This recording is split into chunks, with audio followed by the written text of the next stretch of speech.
Wait, when you say you thought you'd be late, do you see the stream?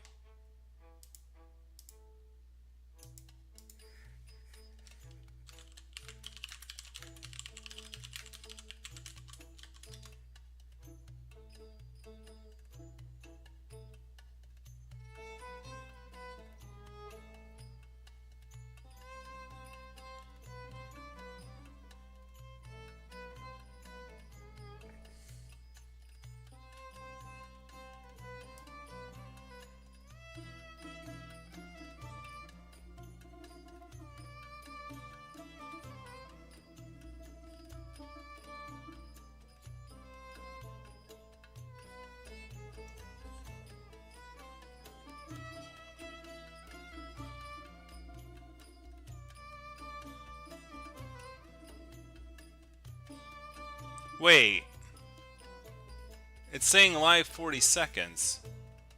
Did it just frickin' really?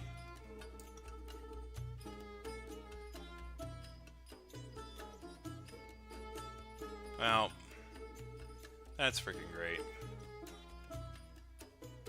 The problem, this is a problem with visual novels, is like, there's no real audience interaction, so I'm assuming it's like, oh, well, there's nobody in the audience, and it's like, okay, well then,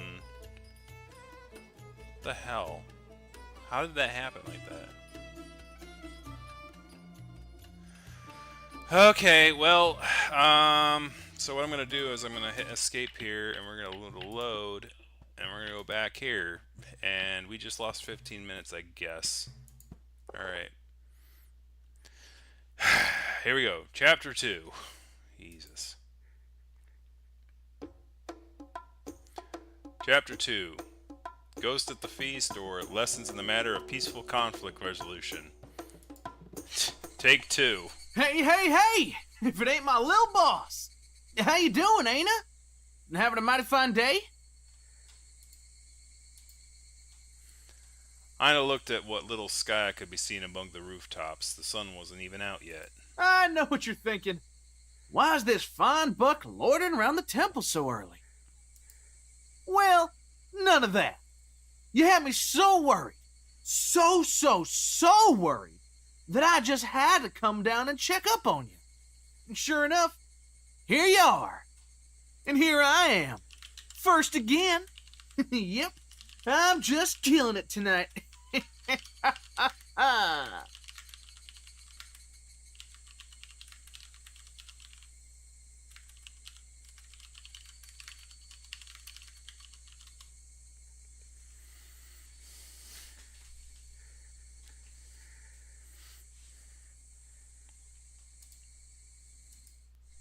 First in the contest of people acting suspiciously, that's for sure. But of course, Ina wasn't going to say a word about it.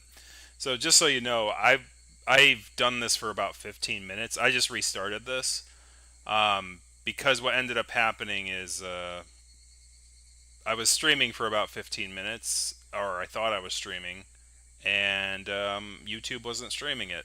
But everything else said, "Oh yeah, it's active and it's live." Until I typed in chat, and then it actually said, "Oh, now all the metric stuff is moving." And then like, "Oh, okay." So I had to start over. So, yeah, fun. Anyway,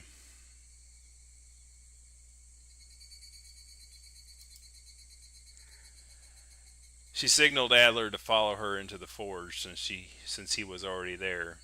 The workday would have to start early. So yeah, like when he said hi, when Ganovo said I was concerned I would be late, like I thought it was because Ganovo was the only one here. It wasn't because I didn't know that he didn't see me streaming at all.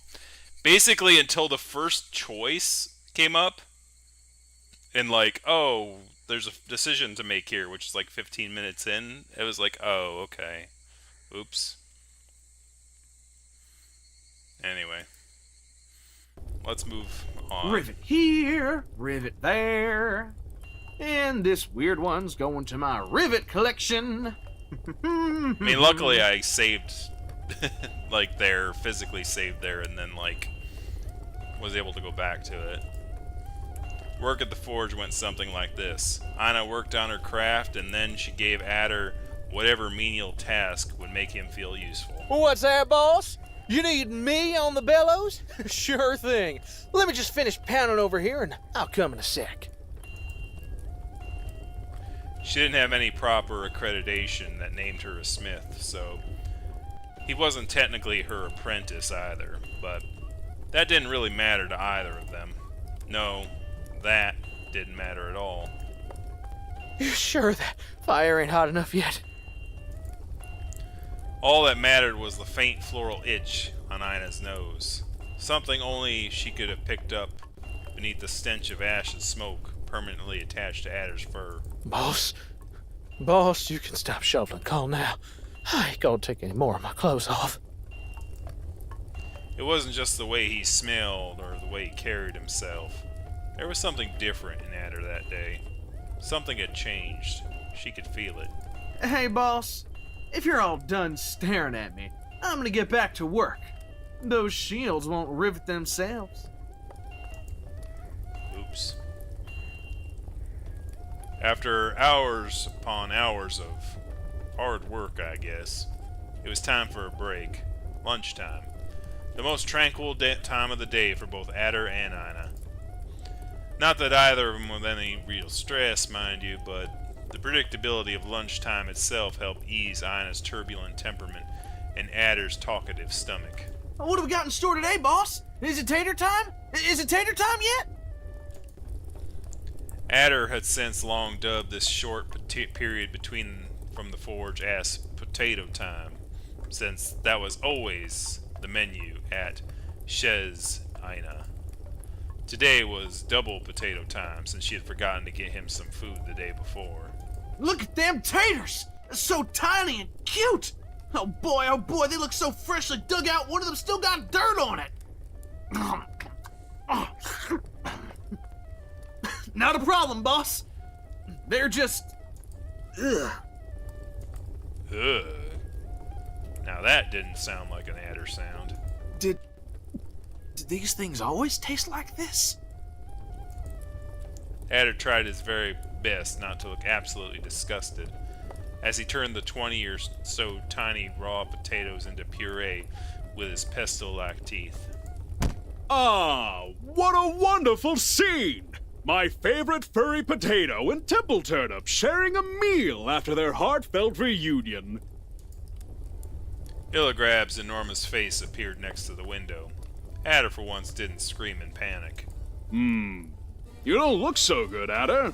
Don't tell me you stayed up all night looking for your sweetheart. Good old Illigrab. Sleep is for bucks that ain't got a lady waiting for 'em. There's no need to be so dramatic, lover boy. Ana's a grown-up. She knows when she wants some space. And it's your duty as an upstanding citizen to respect the wishes of a lady. Or else. Your bribe is ready, you upstanding lubberwort! Fine! It's a fine, not a bribe. Same difference.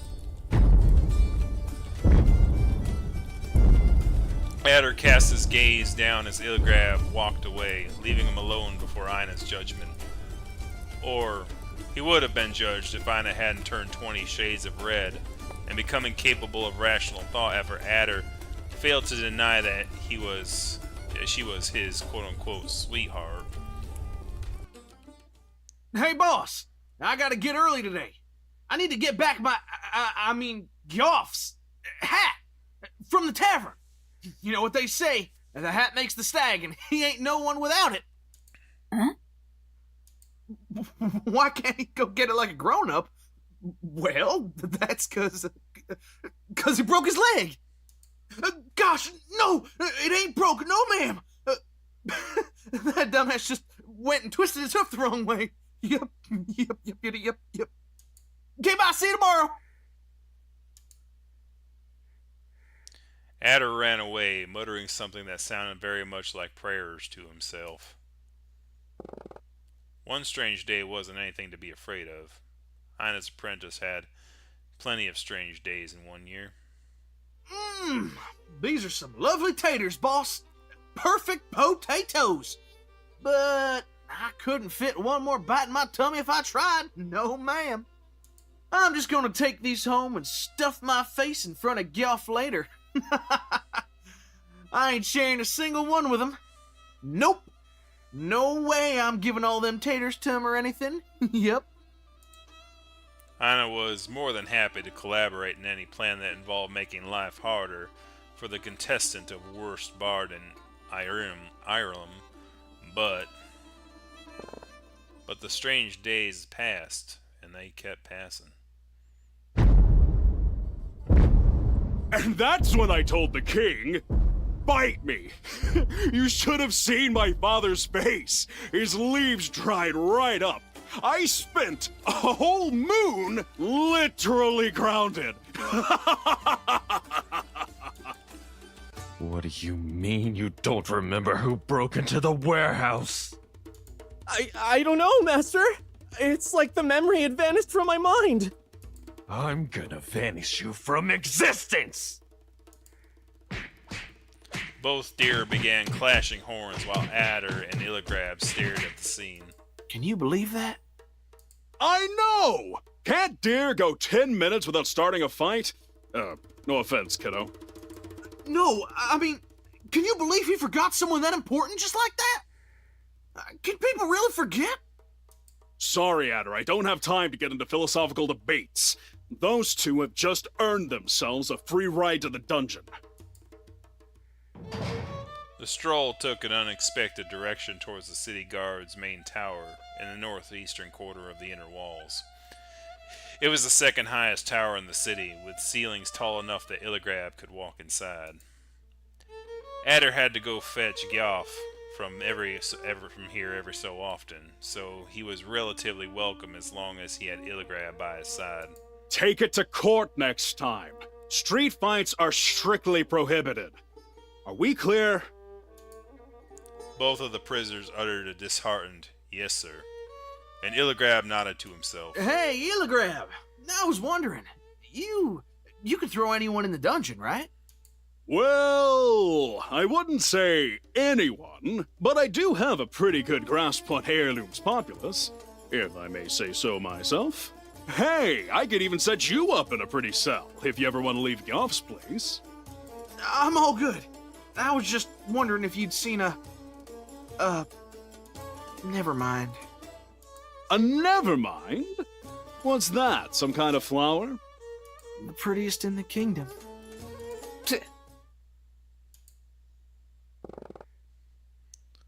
That didn't end there either. Strange days turned to strange weeks. Clink, clink, clink went the hammer in Ina's forge, but there was another incessant noise. It sounded like the bellows that lit up the furnace.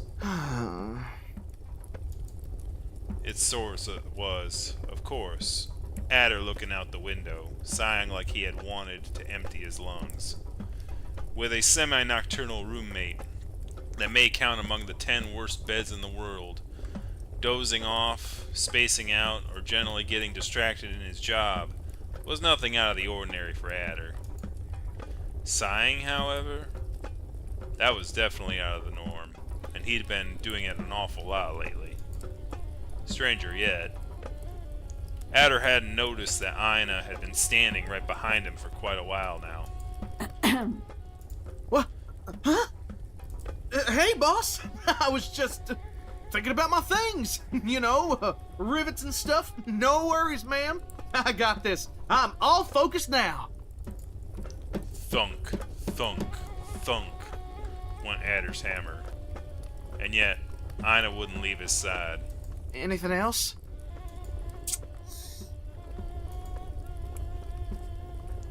Ina put a hand over Adder's in what may have been the most confusing gesture this side of Lake Tazial. Adder looked down at it rather blankly, only to find that he was holding the hammer by its head. Wowee, that's dumb even for me. You seen my brain lately, boss? I don't know where I left it.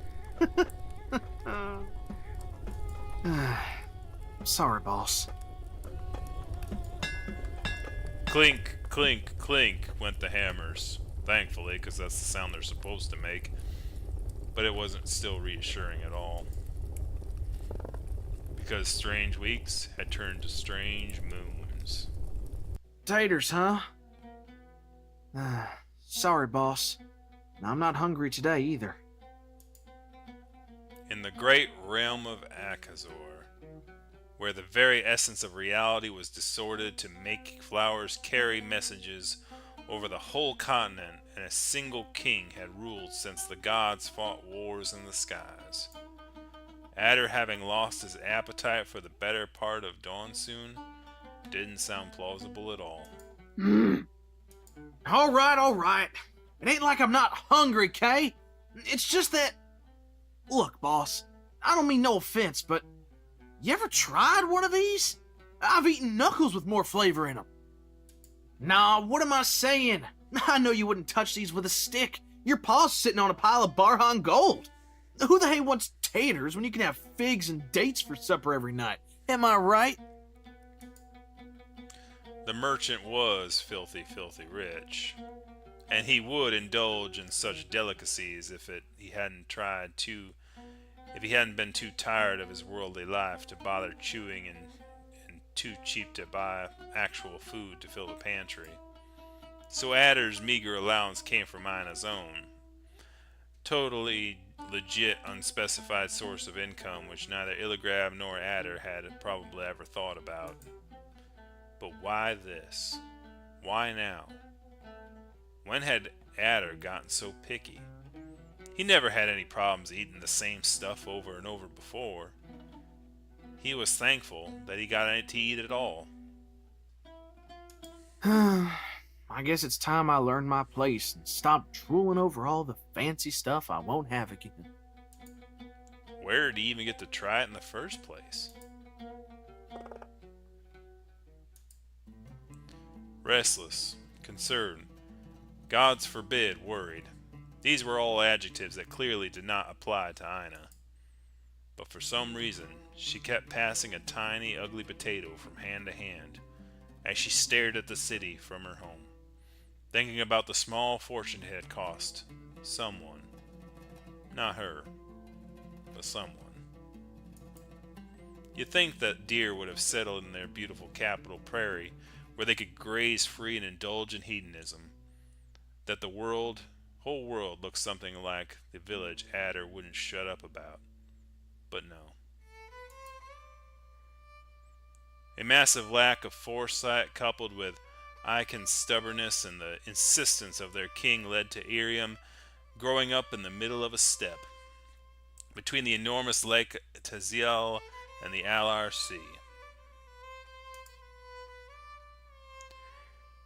With barely any space for bush pens in the proximities, infertile fields, and a million souls to feed, food was neither cheap nor readily available in the capital, hogged by those that needed it the least.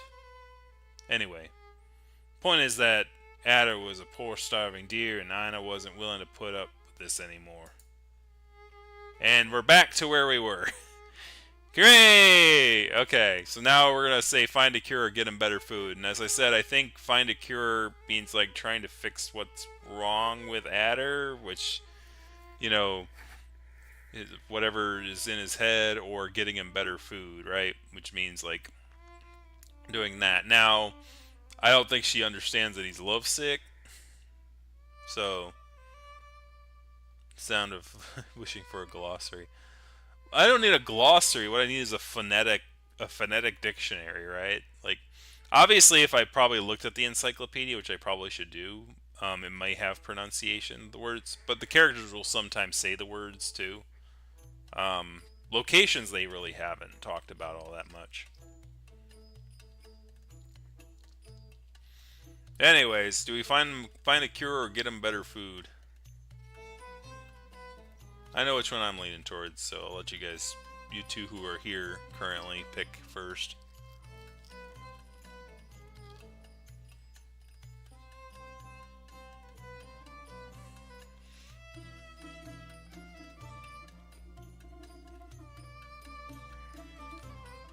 So hey, yeah, now we know why this question was up on the board. It was in medias res, unintentional.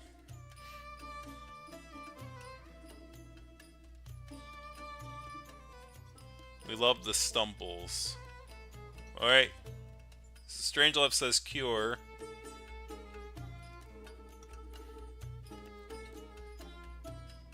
What's Ganova going for?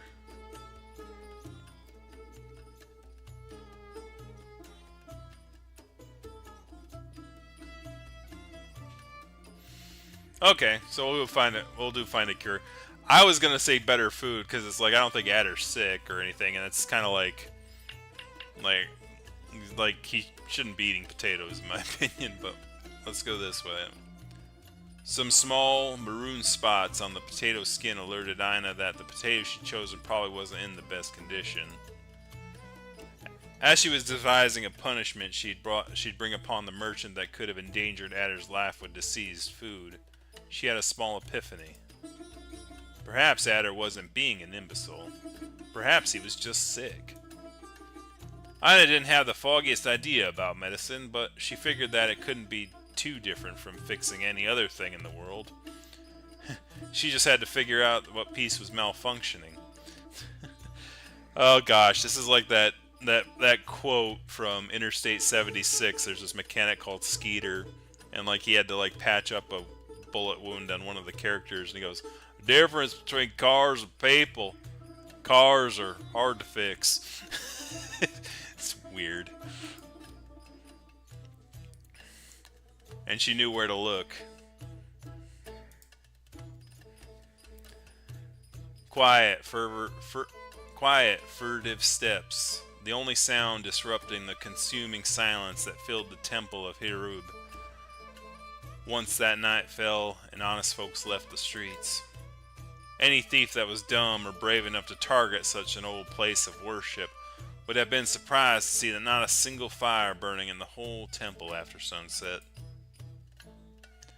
Not in the courtyard, not in the offertory, not in the library where someone was meticulously looking through the shelves filled with books and clay tablets that threatened to crumble into dust at any moment. Ina set her sights on an interesting naked volume.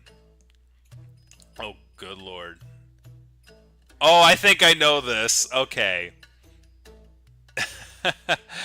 Okay, this is something that, wasn't there another game that did the same thing? Like, they do this thing to see, like, if the streamer can pronounce it and not F it up. Like, it's one of those challenge words. Like, they literally put it in there just to kind of, like, F with it. F with the thing. Alright, here we go. Basakrahonia ina ke kai napatnet tan ke net. Roughly translating to Sinar for anatomy of Barhans and Achaeans, which doesn't make sense because the word, those are proper nouns, and like the language doesn't have any uppercase letters. Anyways, in Ina's humble opinion, as an observer removed from the art of talking, society improved a little the day the Northerners introduced the concept of breathing between words. Amen to that.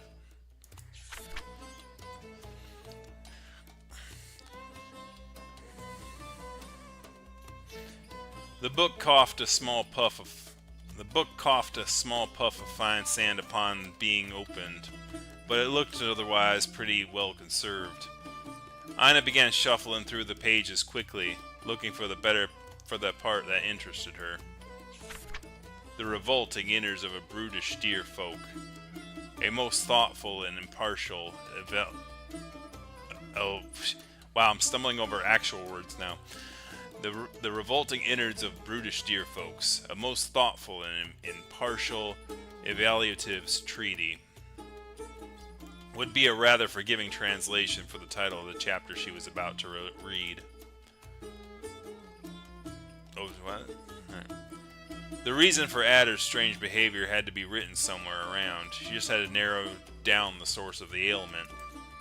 Who dares into my lair? Ina slammed the book shut, startled. She growled softly to let him know it was just her, and she left the book on a nearby table. Aina! You stupid spendthrift! What are you doing to my precious books? The merchant explored the room with his cane, trying to make his way towards Ina. He picked up the tome that Ina was reading, making sure that every page was where it was supposed to be. Huh! The pages are bent!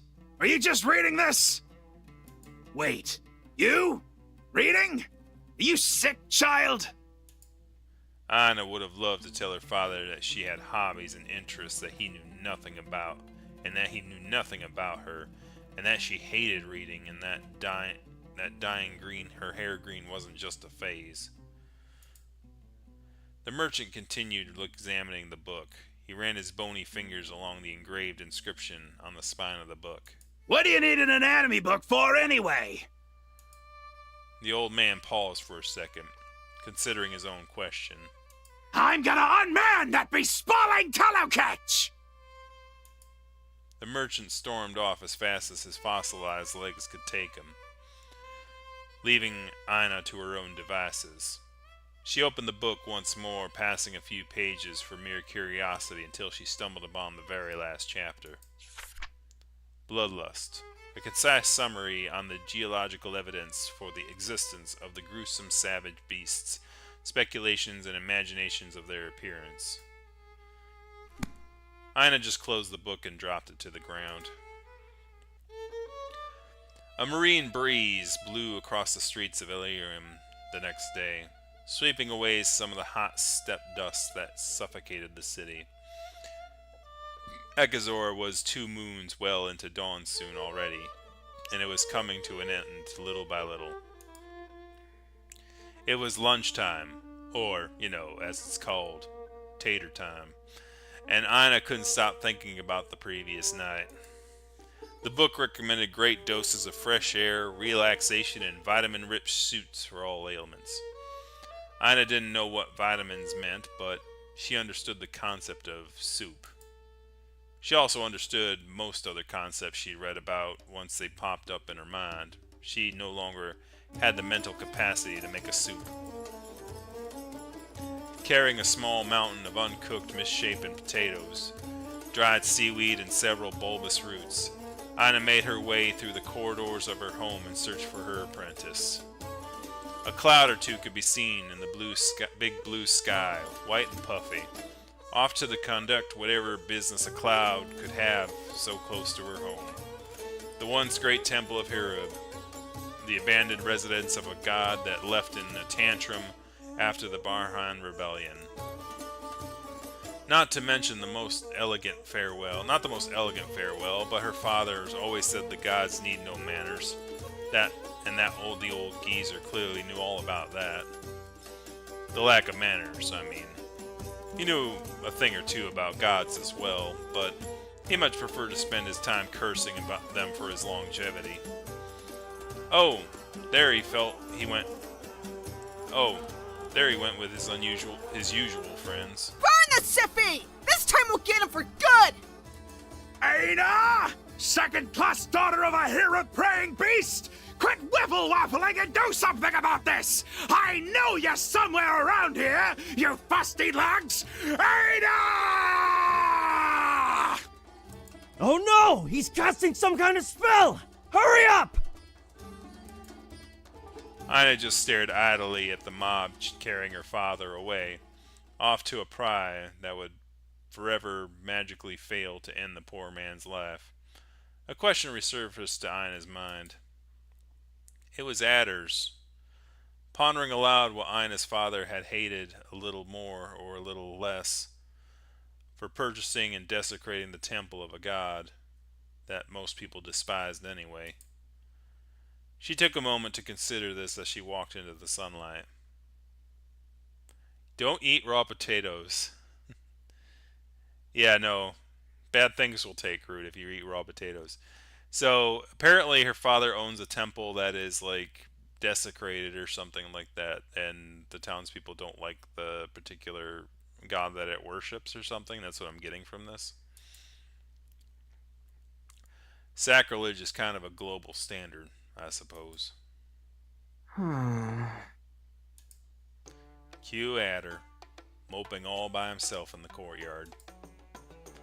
Ina tenses up her shoulders and stretches out, the food plate attempting to pass the dish of something casual that she didn't go out of her way for and spent her personal earnings to buy. Once more, instead of happily proceeding to choke on his payment for helping her out in the forge, Adder took a long look at the food. He sighed and looked away. Sorry, boss. I'm not hungry. So he'd said time and again during the last few moons. But Adder had always ended up giving up and eating. Less and less every time, however. Ina waited patiently to no avail. Once she got tired of that, she shook a carrot in front of his face, hoping to stir some curiosity with this new, shocking ingredient. No answer. So there she was, shaking a rattle in front of a one-eyed baby that refused to eat. Seeing that diplomacy didn't work, she poked his snout with said carrot. She poked and poked until ended up in his nose. You happy now? Ina's total desperation was purposefully ignored by Adder, so a poor carrot was snapped in two for his sins. Recollections of an anatomy book began to appear in her mind. She didn't want to believe that, but perhaps all the noises weren't sighs, but Adder's tremendously pathetic mating call. She stared at Adder from behind the mountain of food as he rubbed his snout. And yes, she'd read something about that. What a shameful display, showing off his nose to a pure maiden to entice her. But she had to stay strong. This wasn't the time to let her heart flutter under the very self-indulgent assumption that Adder was somehow interested in getting to know her better. Ina was no Highcomb, but she knew the profession well. She needed to confirm her suspicions based on the symptoms before giving a diagnosis. Alright. Blush, heart, pants, or she wouldn't. Oh, she wouldn't. That took a weird twist. I know which way I'm leaning for this character.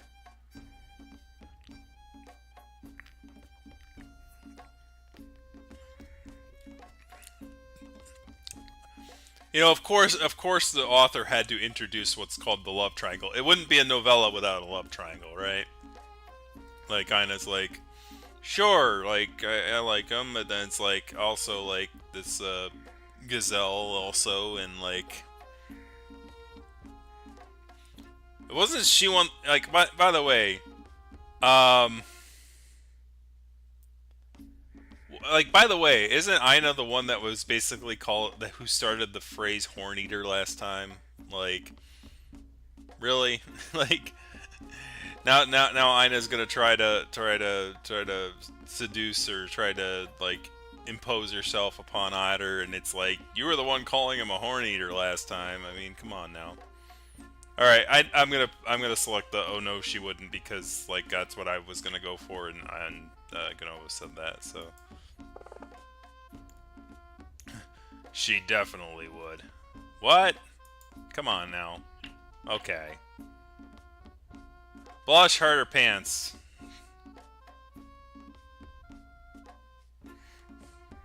The narrator. So, like, I think the other like Adder character, like the other person that's hanging out with the narrator would be like, no, she wouldn't. What are you talking about?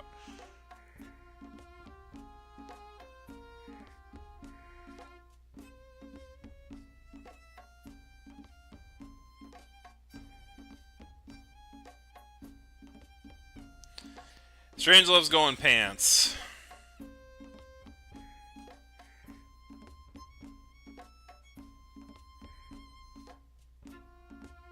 Alright, pants.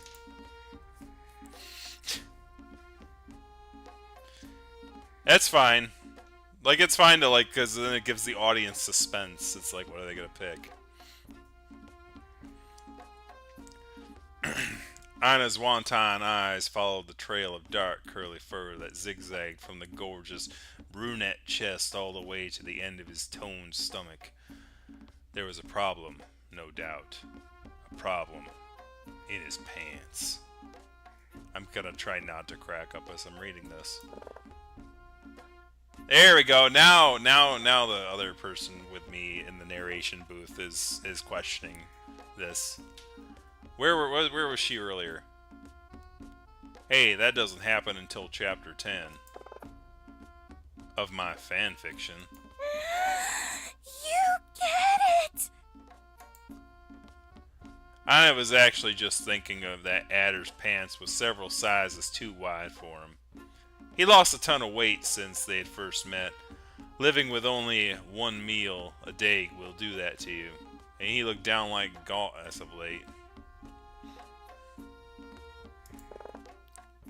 That's what you'll write anyway. What? You can't tell me that you hate this character and then rewrite the story for them. That's called favoritism. I'm writing down all of this. You're no fun. You're one to talk.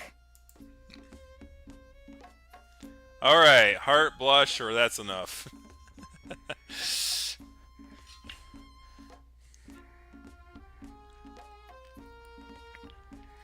By the way, if you're watching this for the first time and you didn't watch part 1, this is the story is sort of like there's a narrator and like a young deer / gazelle girl who's like with the narrator sort of a side ghostwriter, and they're kind of retelling the story of Adder here. Alright, so we have Heart.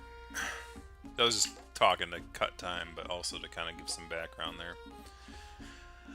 The book had talked at length about the feelings associated with such a state. Heart racing, palpitations, and extreme warmth would be the most characteristic ones, and they should obviously be obvious to the touch. Touch. I looked at her palms. Well, actually she didn't. They were covered in bandages. She just looked thoughtfully in their general direction. She wouldn't bare her hands for him. Not now. Not yet. Maybe not ever. Her ears weren't covered, though. Perhaps she could listen to his heartbeat. She put her face up to his chest and wait. She couldn't listen to his heartbeat without her face buried in his chest. Blush or that's enough. I think at this point it's gonna be like, probably gonna be like that's enough. So I'm just gonna go blush at this point. The book stated quite specifically that one of the most obvious external signs of illness was a flush of red spreading through the face and possibly chest. Ina put her face close to Adder's, looking for that blush. Adder's face went red immediately. Ina nodded to herself. If it had to be a bad case. He was even going a little cross-eyed. How do you know? He only has one eye. Ina completed the examination and nodded, nose ears twitching as she giggled to herself. Playing Highcom is great. Run out of places to grope, you perv? What? Oh my god! You were right. Ana's awful. He rubs hooves. I have to let the readers know about this. Every generation to come shall be made aware of the fact that Tess Ana was nothing but a little slobbering beast. That's fair. Ina channeled her embarrassment and indignation in a way that was not deserved, but not uncalled for. Adder got a swift punch to his face, and, as was normal for her, Ina ran away before she had a chance to see his reaction. Ina marched toward one of her usual hideouts, above the run-down temple walls, away from Adder's sight. She needn't run that far. He wasn't going to pursue her this time. So, like, maybe if I had stopped, it would have not been, like, as bad, because I did notice that it said Ina's thing has been updated, so maybe if I had, like, stopped after the first thing, it might have been, like, the sub narrator might not have went like, oh, Ina's a perv, right?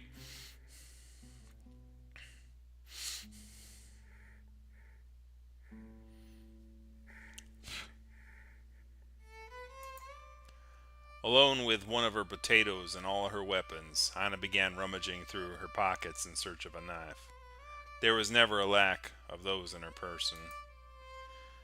She brought out one of their trusty daggers and focused all her attention on cutting the potato into thinner and thinner slices. She wasn't wrong. There was just no way she was. She was older and wiser, and Adder was just being an idiot for refusing her help, of course. Hiding from the mob, little Tess? God damn it. Giant tree man. Replying to Illigrab wasn't precisely on Ina's list of priorities for the day. Illigrab didn't expect otherwise. Don't worry. I took care of them. No need to thank me, of course.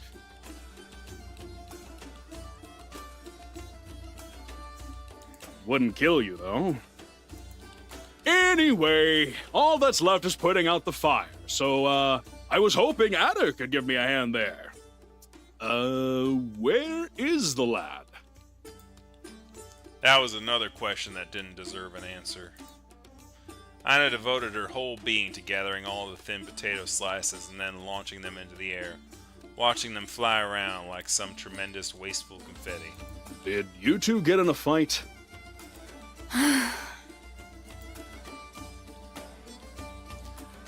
Ina led Illigrab to the courtyard. There was a peevish adder sat by the fountain. He was rubbing his face as he stared all the food by his side. He hasn't come back to his senses yet, huh? Hey, think it's your father's fault? I mean, I could leave him a little longer on the pyre to see if he learns his lesson. Don't you dare, you son of a wilted fur! Don't you dare, you son of a wilted fur! Beat face. I'll make a wardrobe out of you! Aw, bless your ears, Red. Ina shook her head, frustrated. The merchant hadn't said anything meaner than usual, and even if he had, Adder and Ina formed an unbreakable team. Nothing could harm them when they were together. They looked in Adder's direction once more.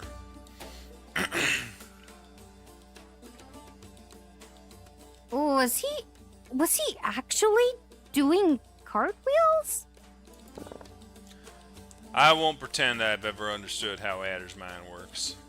You two worrywarts were made for each other.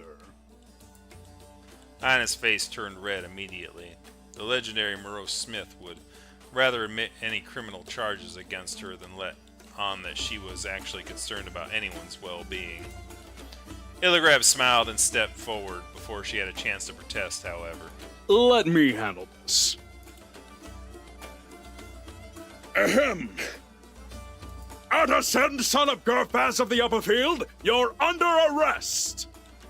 Oh, Three, I'm sorry. I'm so sorry. I knew that it was against the law, but I couldn't just go tell Arter. Please don't kill me. For worrying a precious little bean, like, Ada, sweetie, give us a minute, will you? Adder! Adder! My favorite Chanthurian refugee! Why would the only law-abiding deer in Slander District ever beg for his life? Did Geoff talk you into conning someone? Someone called Tailid, perhaps? No, thank you. All the gold in my socks are on ain't worth a word with that sicko. Don't tell him I said that. Well, that rules the most serious possibility out, which leaves us with a scared buck and a secret. And you know that I'm only second to Aina when it comes to both. Start talking. All right. If I'm gonna die, at least let me die an honest buck. I met this girl and she booped me and I got so nervous that I ran away, but then we met again and it turned out we kind of knew each other because I tried to save her once. Things got kind of heated up between us and, what we did that night? Oh boy, that can't be legal. Oh, say no more. So, you shed your antlers. That's no big deal. And most certainly not a crime. Though you know, fawns happen. You do know about that, right? Adder, I love you like a son, but please don't make me take on your father's actual educational duties. I know where fawns come from. That ain't. Good! Good! Then what could. Oh. Of course. I should have known from the very first moment. Adder's eyes lit up slightly. Illigrab let out a heavy hand on the buck's shoulder and took a deep breath. Adder, no matter how guilty you feel, cheating is not a crime. Say what?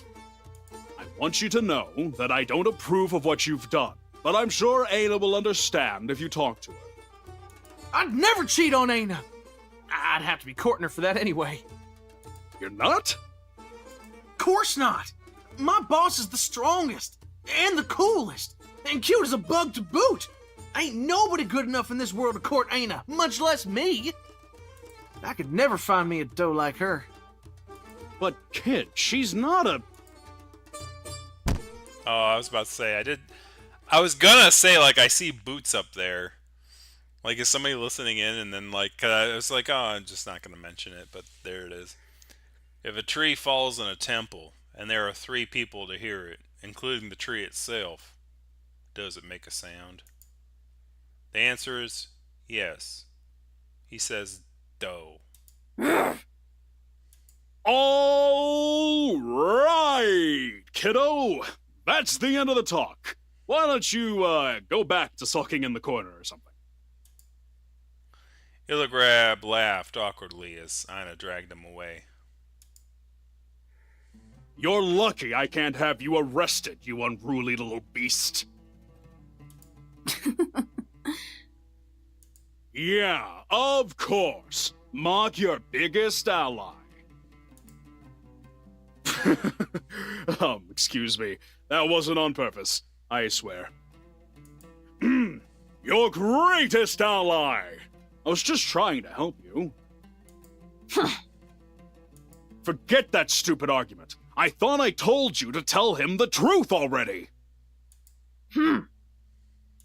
Don't play the mute card with me. There's a million ways you could tell him. That boy's blinder than Pertok, but he'll find out sooner or later that you're lying to him. You want to wait till Eka is here? How do you think he'll react then?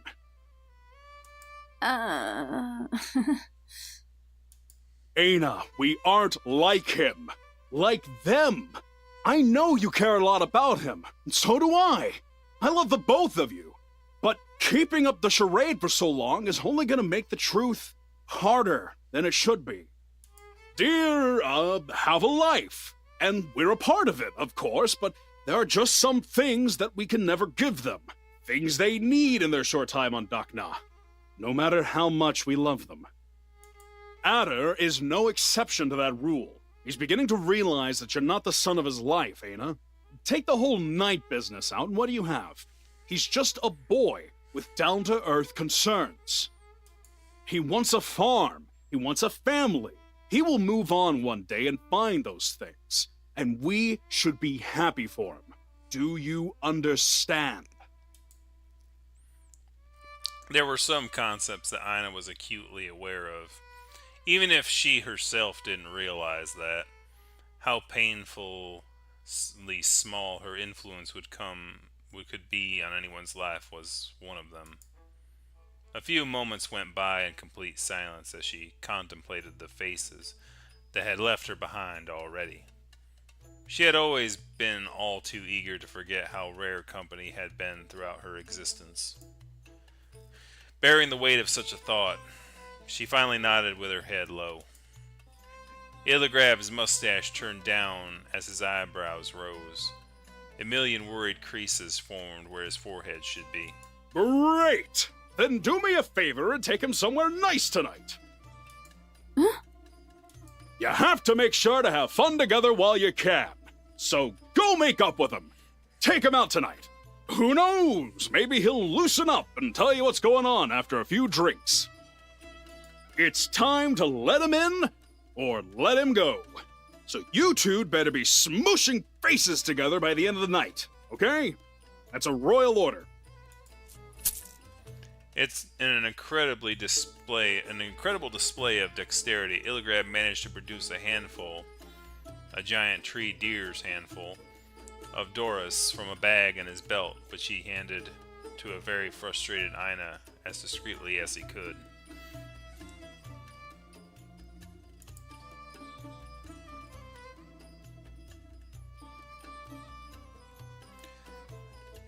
I mean, yeah, like, it was kind of like obvious that maybe she had a crush on him, right?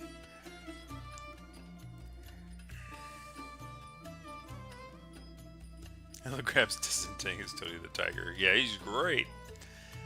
Satisfied with his act of generosity, he took a long glance around the forge, finally stopping and to stare at the embers resting at the bottom of the furnace. And you can think of that as a tip. You know, so you can get to work on my order a bit faster. Ida looked at Illigrab straight in the eye, not restless, not calm, even more silently than usual. She stretched out the hand holding the coins towards him. Fair enough. I should know better than to try to bribe a Tess. You guys are a prideful bunch. But hey, keep the money. I'm sure Adder could use a little, push in the right. Are you going to help me down or what? Red, I swear I'd let the mobs have their way with you if it wouldn't make your daughter sad. I'd like to see you try! Oh, I'm sure you would. He's right, though. I shouldn't leave him hanging like that. Good luck, Ana. Free from the chains of unwanted social interaction, Anna silently pondered Illigrab's words as she headed back to Adder's side. There used to be sacred flat pools in the public courtyard, now served as a magnificent dish and laundry washing station. Adder's, particularly since he was in charge of these chores. At the end of the day, any of her oh-so-urgent tasks were just another excuse to keep Adder around. He purposely looked the other way. Of course he didn't want to talk to her. The irony of getting blatantly ignored by the clingiest deer on Dakanam was not lost on Ina. A painful punishment if there ever was one. An apology was something to be rarely expected from the smith. Not because she failed to see the fault in her actions, but because she didn't know how to apologize. No, that was just an excuse. Adder always knew when Ina felt guilty about anything. Then again, did she have to apologize when it was him who failed to appreciate her efforts? She would have continued patting down her own back and telling herself how right she was, if she didn't notice that the food was nowhere to be seen.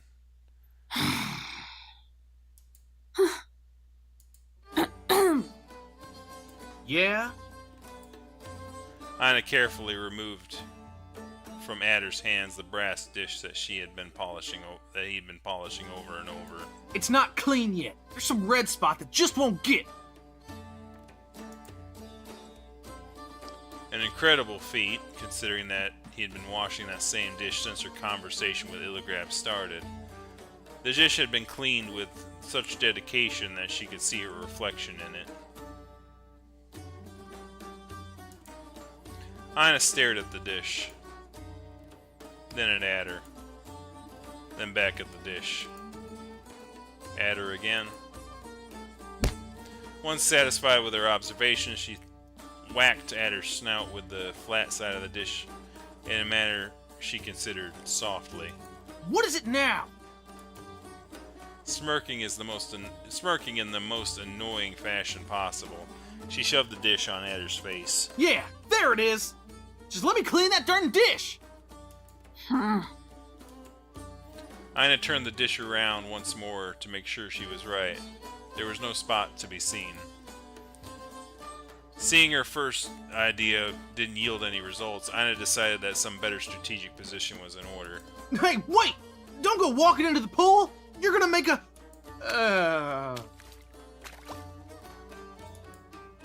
Ignoring the way her boots were getting soaked up by how unquestionable her repositioning was, Ina sat in the gap between Adder's legs in the pool.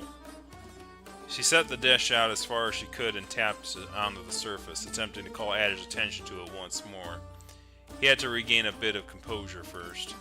Can't you see the spot? It's there, right next to your face.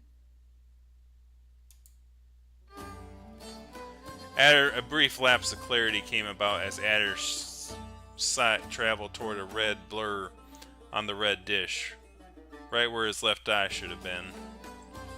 Oh, he was confusing his eye patch with a spot on the dish. That's kind of weird, though. And I'm done. Big surprise.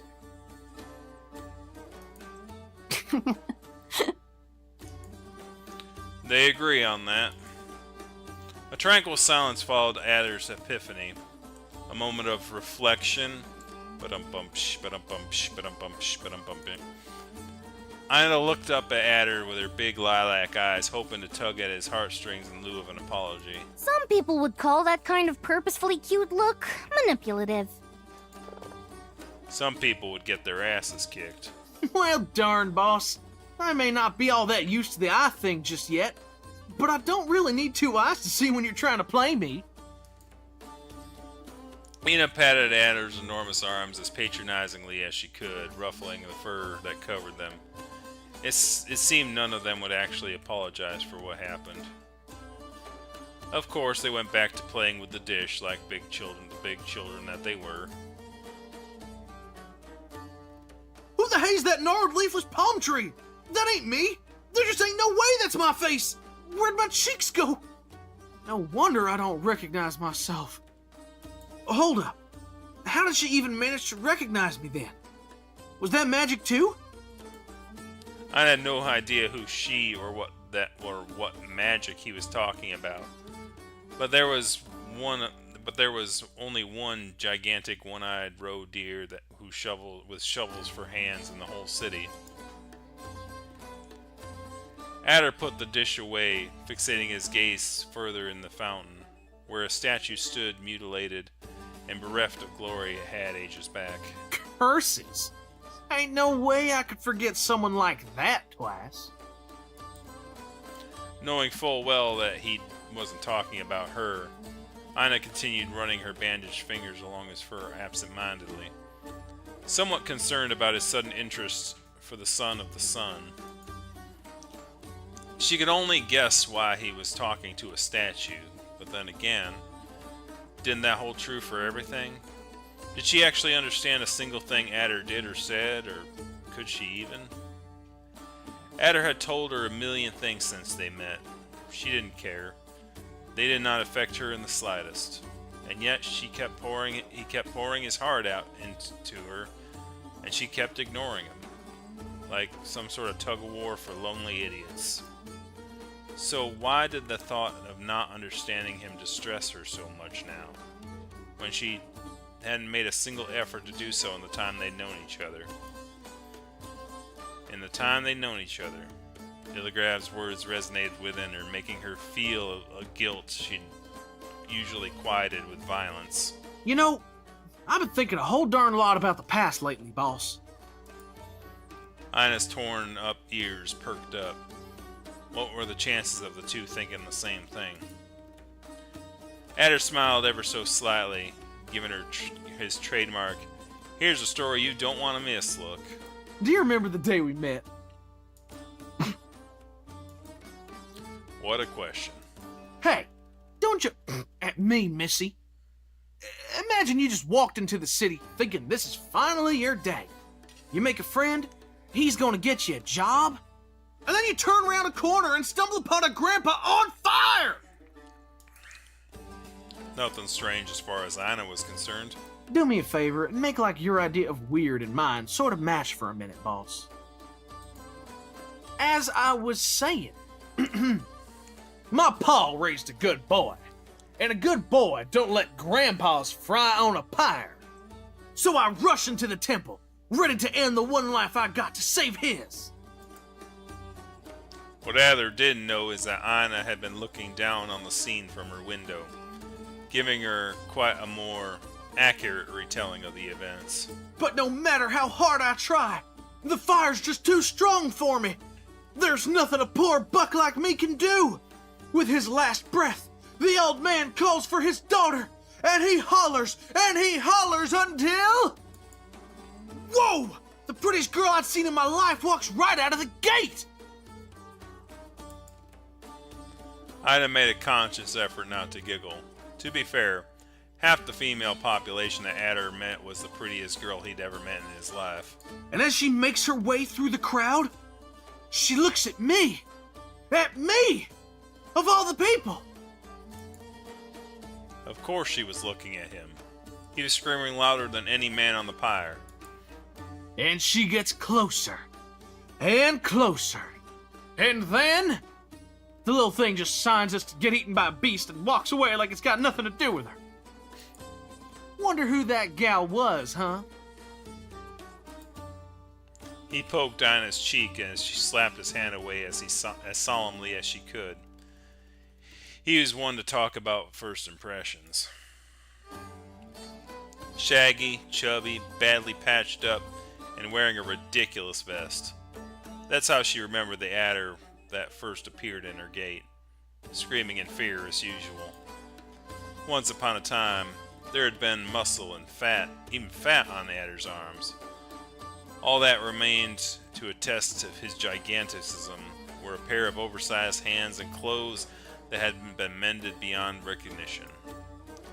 Indeed, he was once a boy with a tender scar on his face, yelling from the rooftops that he fully intended to become a knight. But dreams aren't edible, are they? I gotta say, this year's been kicking my ass real bad. But I'm still alive and in one piece. I guess I got good health at least. No thanks to your horn-shattering, teeth-breaking, nose-bending punches. But you're the one person I can always count on, boss. I trust you with my life.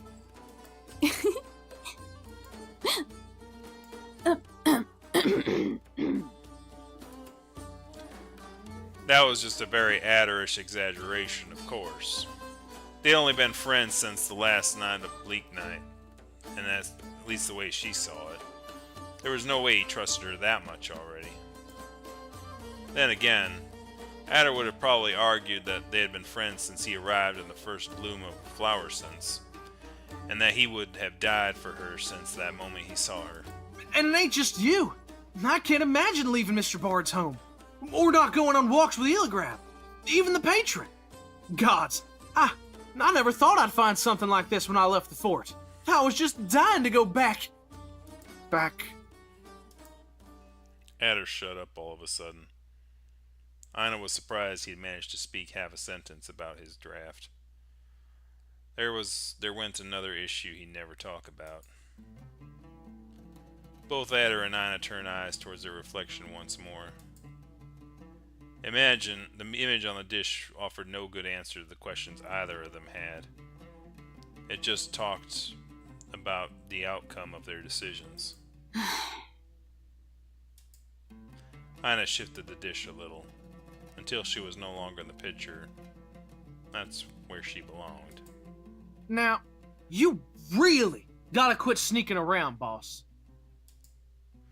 Putting his hands just above hers, Adder turned the dish so that she would be back in the reflection. She turned her face towards his, confused. Eligrab's words got to you, right? Still observing Adder's snout in such a weird angle, she nodded. He had been a lot more vigilant than she had originally thought, but he had decided to remain silent about it all the same. From such a low angle, his still faunish and round face even looked mature. Now that was a stretch. She knew that mature was probably one of the last adjectives that she'd ever associate with him. But for just a moment, she felt like he wasn't a dumb kid who would get lost if she let him go anymore. Please tell me you didn't believe him, ma'am. He got it all wrong. I ain't no cheater. I never once said I was courting you, I swear. It was just a moment, as I said. Ina quietly considered the question. Ina quietly, but not before headbutting his chest for that tell, of course. Alright, guys, pry or comfort?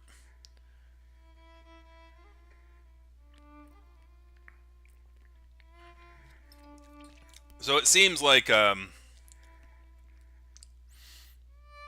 not sure what pry means. I think pry means, like, get the information as to whether or not he feels anything for her, or comfort means, like, okay, like, let it go, or something like that. The artwork changed in the reflection. Yeah.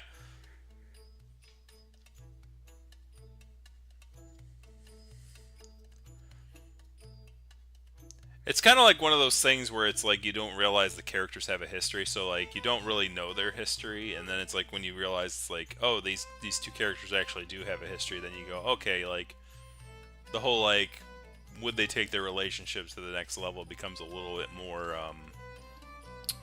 what's it called?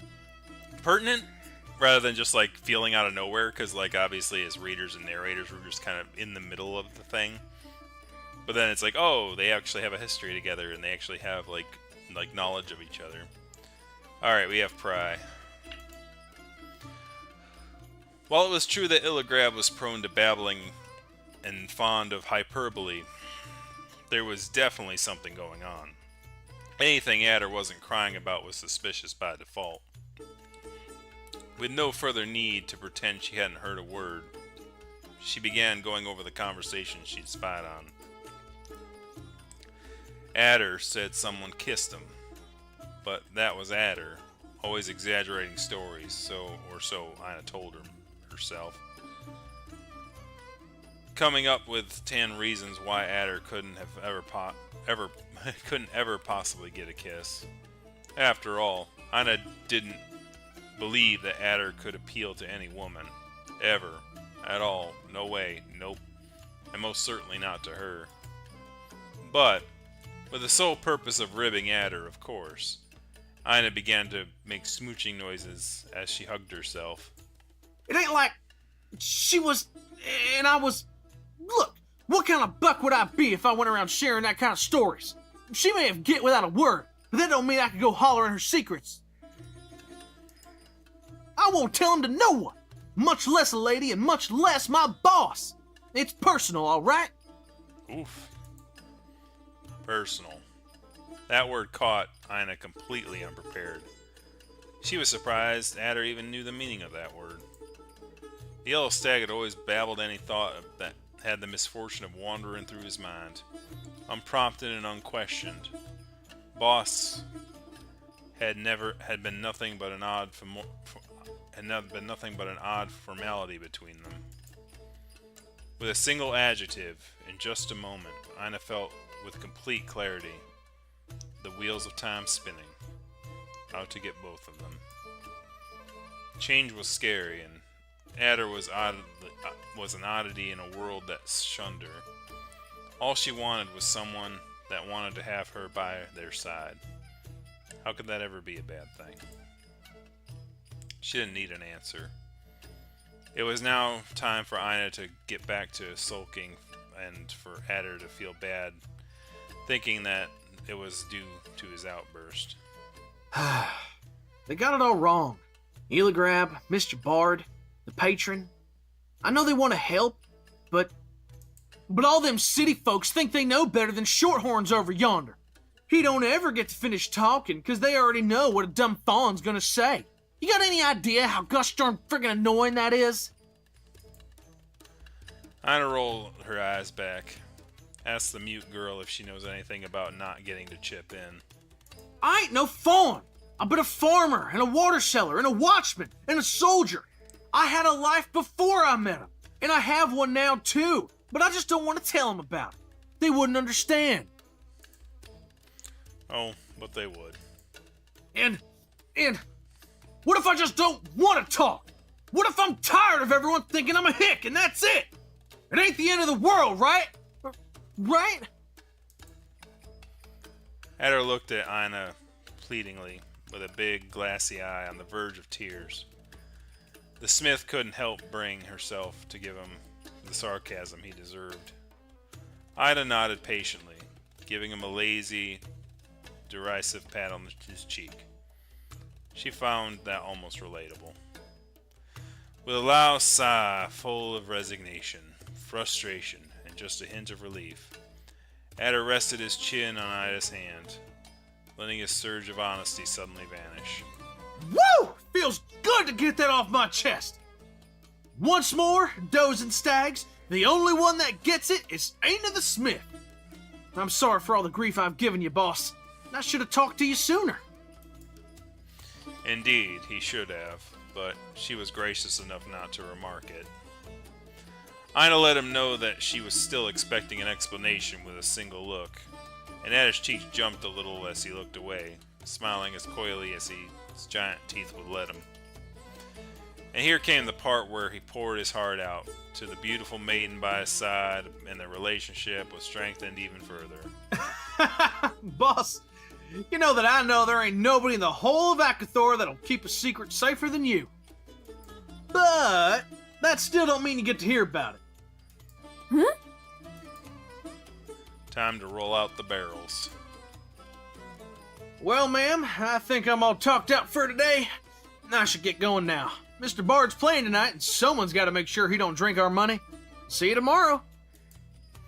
Adder headed off to the arc that led to the Slander District. A set of steps started to walk behind him. Boss? Ha! Gotcha. Did I forget something? Ina pointed at Adder and then at herself.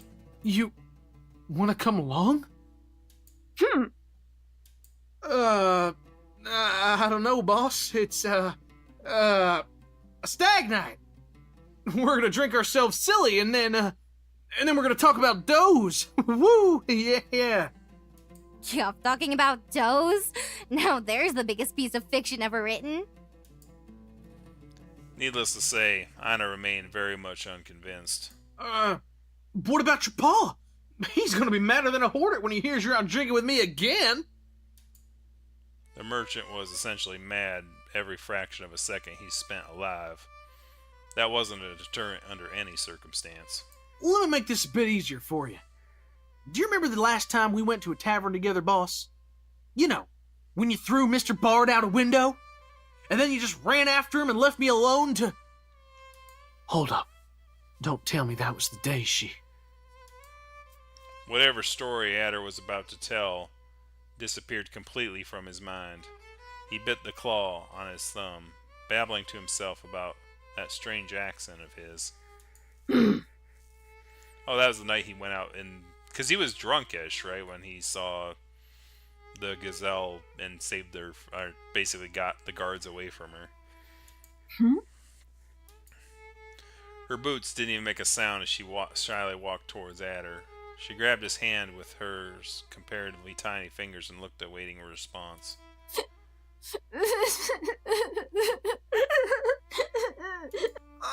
Sorry, boss, don't cry, please. I'm so sorry. I didn't know you wanted to come along so bad. You could come down with us any day. And if Mr. Bard got anything to say about that, I'll take care of him. Ina's lip trembled as she struggled to keep a smirk away from her face. Not so fast, ma'am. You gotta swear over by tie that your butt and the seat are gonna be one and the same. Because if I see you throw a single punch, or a kick, or God's forbid a stab, I ain't ever taking you with me again. I don't want another buck slamming a chair against my noggin. Got it?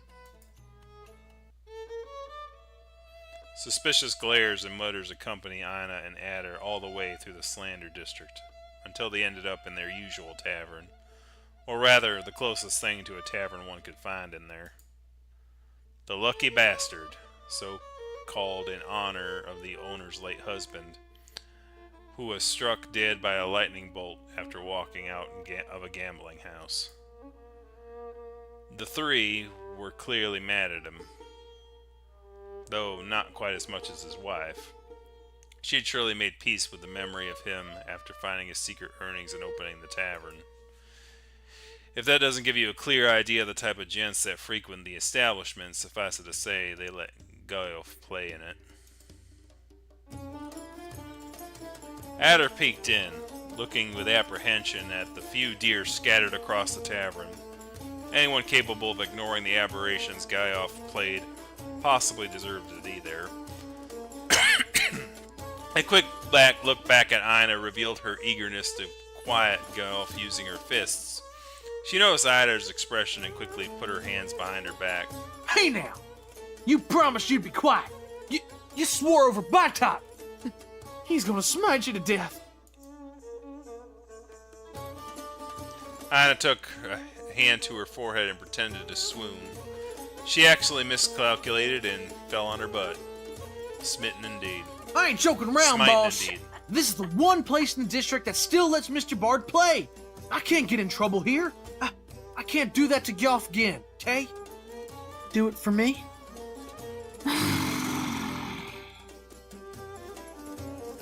And there went Ina's plan for the night. Everyone turned toward the duo as they walked into the bar, with faces that went from awe to ire. The barkeep, upon noticing Adder, quickly rushed to his side. There you are, Adder. Just the man I wanted to stab today. Go tell that asshat friend of yours to tune that stupid piece of... Ina's eyes met the barkeep's. She paled. Ina smiled. Though Adder would have you believe otherwise, Ina storming off was hardly an uncommon event. It was, in fact, how most of her arguments went. Her arguments went with her father ended up with, so she could not quite defend her own causes. Some strange events tended to occur concurrently. One night, an enormous hole appeared in the city walls. One day, the sun rose to reveal that Bahamut statue was missing its 2-story tall sword.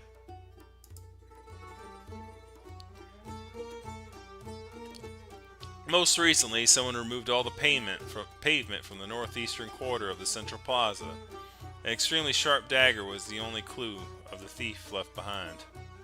Of course, Adder didn't believe that his beloved boss had anything to do with any forms of nocturnal vandalism. Wait. What? You... Oh, right. Boss, this is the prettiest barkeep in town, Miss Barkeep.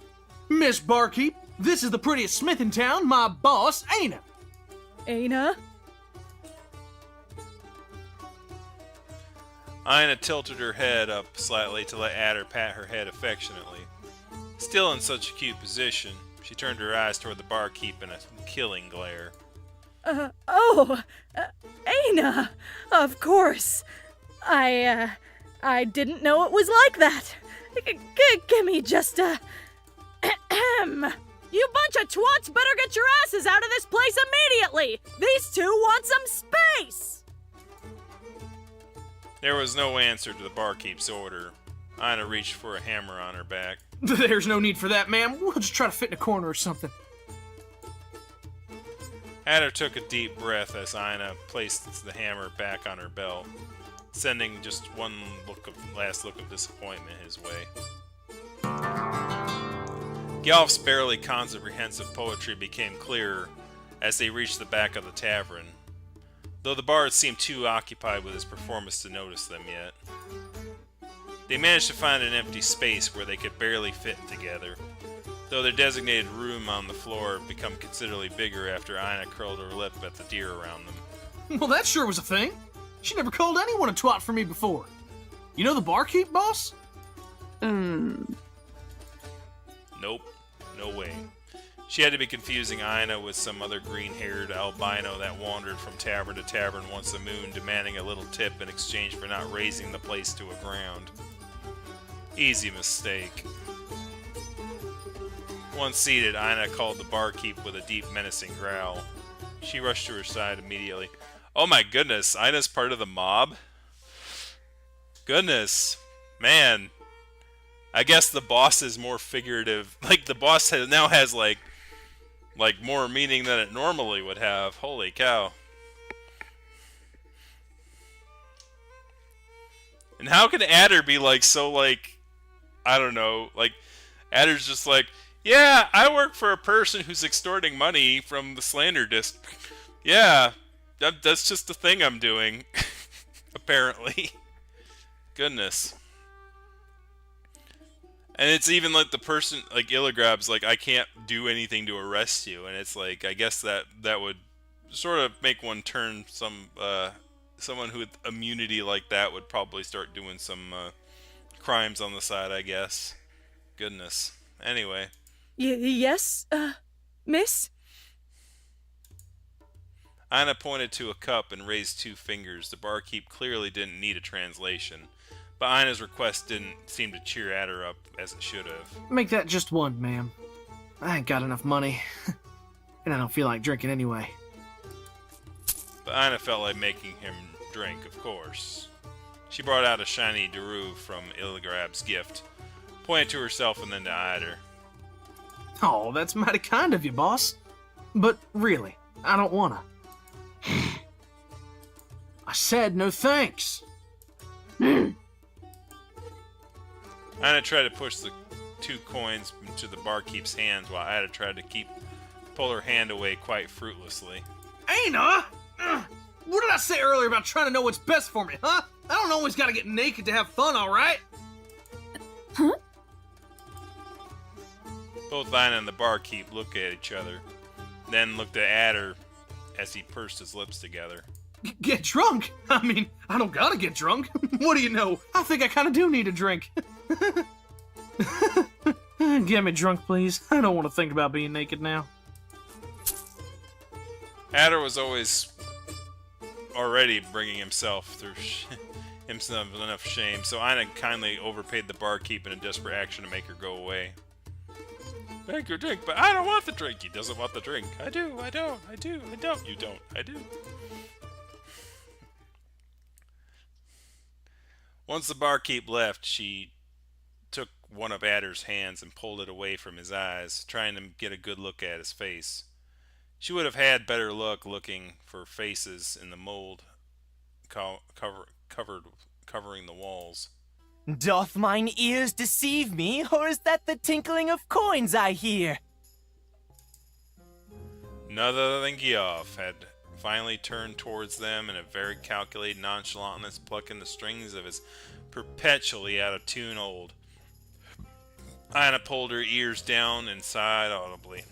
Goodness gracious! If it isn't Ladder, accompanied by the petite patroness no less, of all the miserable taverns in this loathsome city. They both knew that Geoff had been expecting Adder and had clearly seen them walk in. But why say hi? Why not say hi? Why say hi like a normal person, you know? Evening, Mr. Bard.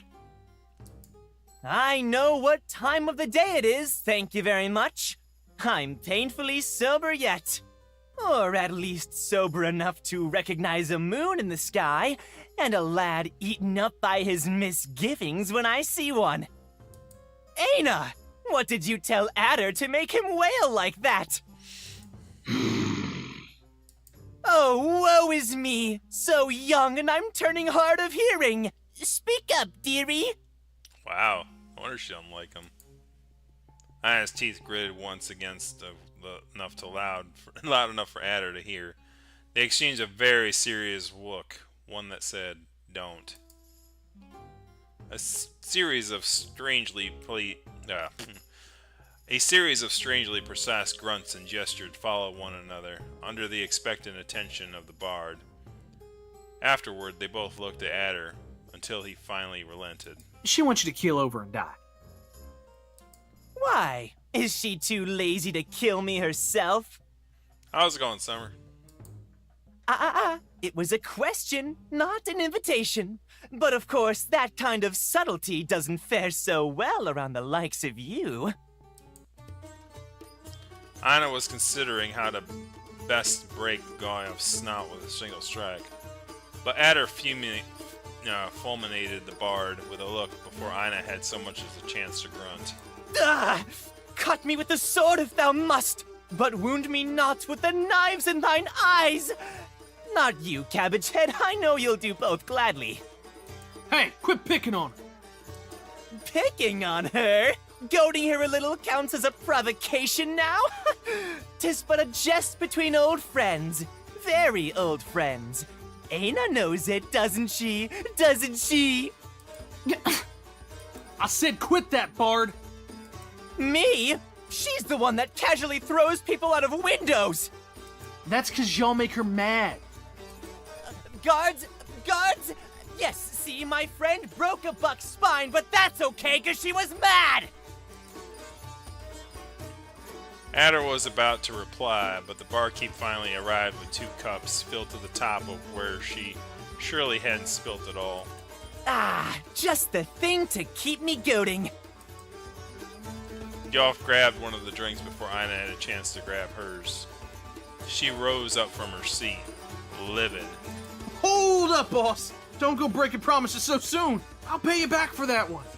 Here, you can have mine instead. Ina took a brief look at the edge of the cup. It was covered with foam, which meant that Adder had taken a sip. Which meant that his lips had been there. Which meant... No, she can't have that one either.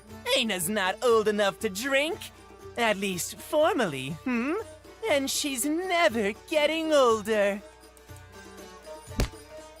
Oh, now they're bringing up that again. So that was like, So for people who just who are watching this, that's the second episode. So in the first episode, the first chapter, it was brought up that Ina is not really considered an adult because she didn't like go through this oath or go through this like ceremony to become an adult, and that would require her to like speak. So she's not really considered quote unquote of age, I guess.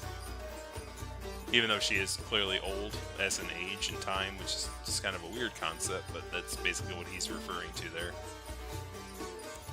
Just as Gyoff was about to drink from his cup, Ina snatched her drink and gulped the beer down. I'd say I hope you choke on it, but you can't even do that. Ina proceeded to spit the drink all over Gyoff's face and then slammed the cup against the table, leaving a crater in the metal sheet. Gyoff dragged his hand down his face, trying to get some of the beer off his fur. He was trembling slightly, but laughing all the same. All this time thinking you were a golem, and it turns out you're just a misshapen walking fountain. Will you two quit acting like fawns? Old Tavern stared at Adder's outburst. Once shame caught up to him, the row sat down again, heaving a long sigh. Ina and the completely soaked Gyoff looked at each other, absolutely flabbergasted. They both understood. Well, color me surprised. I must admit that being lectured in maturity by Mr. There's a beast in my pile of hay was the last thing I was expecting today. Indeed, this is no time to squabble. It's been forever and a half since we 3 last shared an evening together, and if it was about me, this would be the last. So I really, really, really need to know. So now that I'm thinking about it, this voice actor for Gyoff, wasn't he the voice actor of the main character of what's it called? God. Winds of Change. The bunny character. Like the one that... It's like one of the first characters you meet in the game. I don't remember their name. But I think it's the same voice actor. I'll have to take a look at it. Furries have their own, like... Furries now have their own returning actors, I guess. Because I'm like, the voice sounds familiar. And then I'm like, wait a minute. Yeah. It's that bunny character from the Winds of Change game. What on the face of Dakna is wrong with you? I'm fine. You're as fine as muscular I am, my lad. Come on, you can surely tell your best friend about it. Sorry, Bard, but this is one of them things I can't tell anyone. Not even Aina. Yoff's eyes and lips narrowed until they were both formed a line. Though wounded, he attempted a smile once more. Uh-huh. We'll go with fine then. Look, Adder, I know you're positively fine, but you've been just a little quieter than usual. As in, not blowing my eardrums quiet. Why are you so fine? I just got a lot on my mind right now. Yes, I noticed you spend your nights moaning. What do you want me to do? I can't sleep when I'm worried. Worried? Oh boy, you're gonna go blind if you keep worrying so much.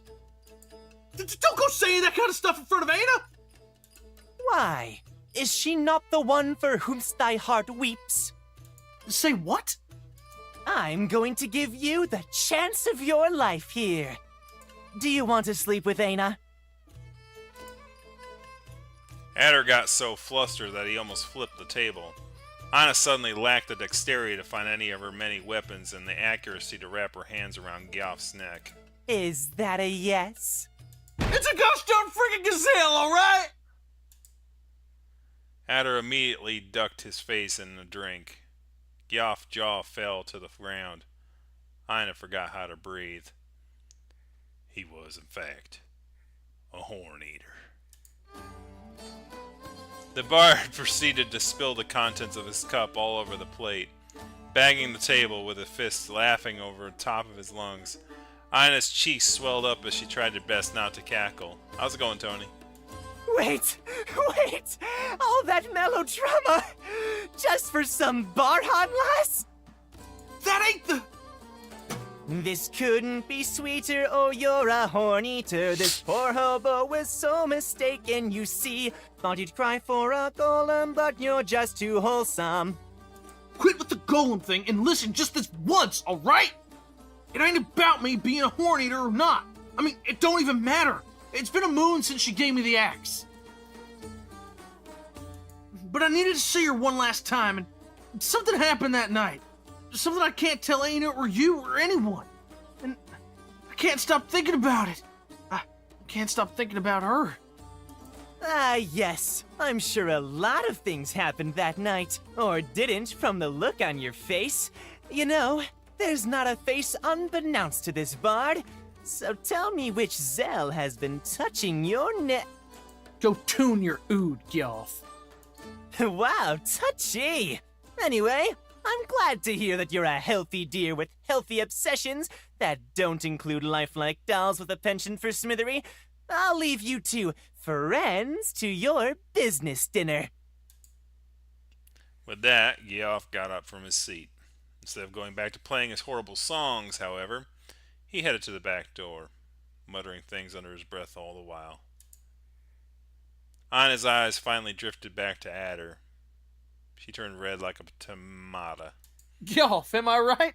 That bard's 2 straws shy of a hay bale and only half as smart. Sorry, boss. I need a moment.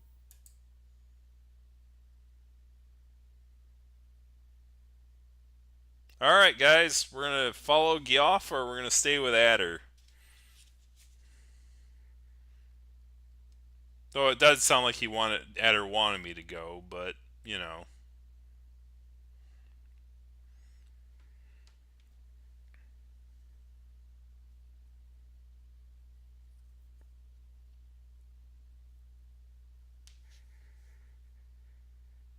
Yoff is like that one person TMZ. Well, that's like he's a bard in the true. Yoff is a bard in the truest form of the thing. Very much I'm going to say and speak and talk how it is, and I'm going to say how I see things, even if you don't quite like it. All right, we have Summer saying Yoff. So yeah, like while you're voting, I'll look up the name of that character here that the Gyoff's voice actor did on Winds of Change. Change voice actors video game.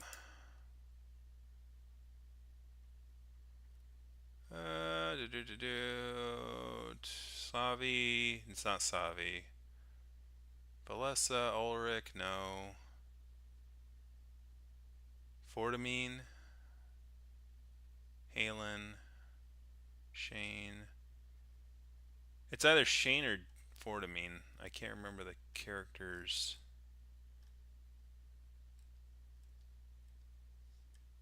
I think it's Fortamine.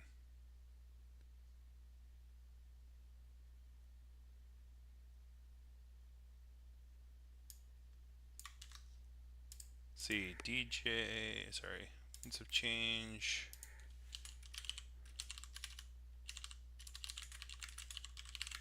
Fortamine. Yes, Fortamine. So it should be DJ Horn. So if I click on DJ Horn's name, it should show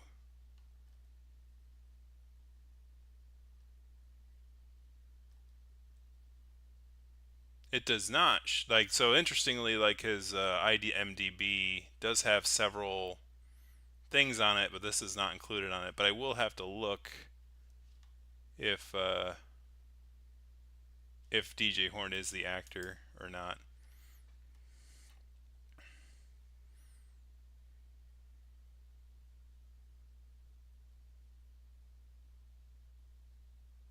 Okay, so we're going with Gyoff then.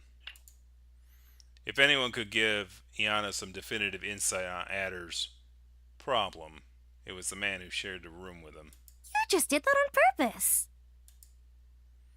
Considering that Adder wouldn't miss her much in the state of despair he was in, Anna snuck right off after Gyoff.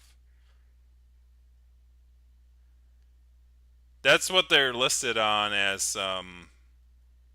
That's what their name is listed on IMDb.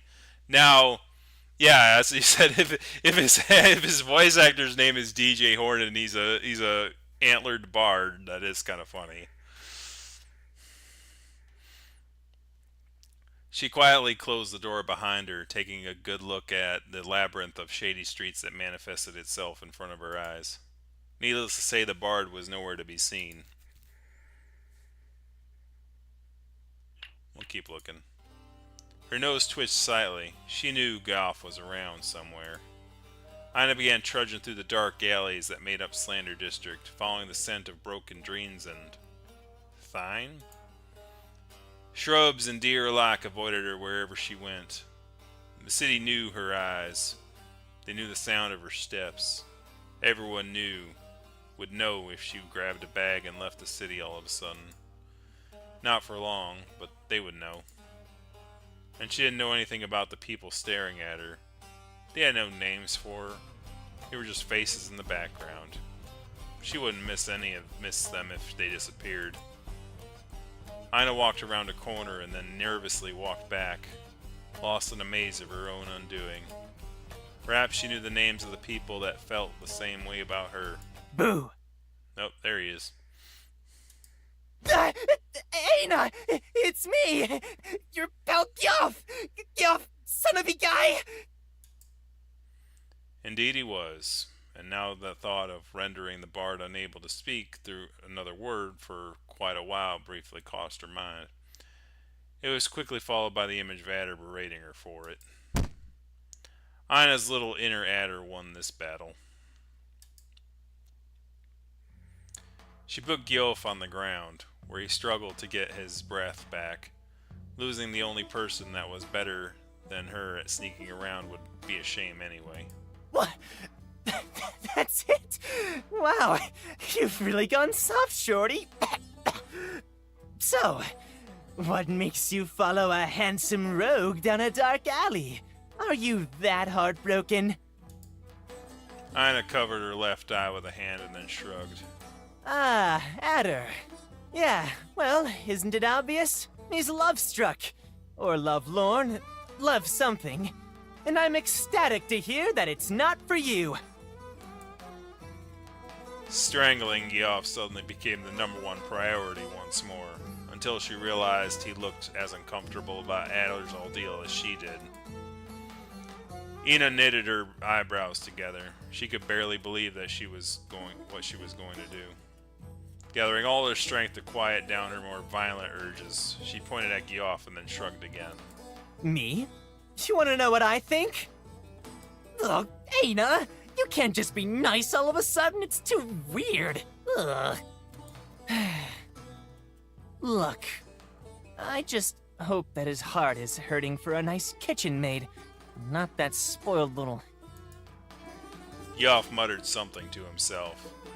Then he took his hand in his chin, humming quietly. Where did that dumbass even find the time to find a lass, though? I recall we went looking for you. I met a guy, and that's where I drop off the face of Takna. What do you have, Shorty? Ina tried to think back to the day of the fair. The night she spent wreaking havoc, of course. The next morning, Adder lectured her as usual for running away without him. But the day of the fair? She recalled Adder talking about some gazelle, and she remembered calling him a horn-eater, and perhaps all that secrecy was her fault somehow. But that really gave him no clues about her identity. Ina shook her head, and at least she managed to gather some secondhand information from what Adder told Illigrab, so maybe they could figure something out together.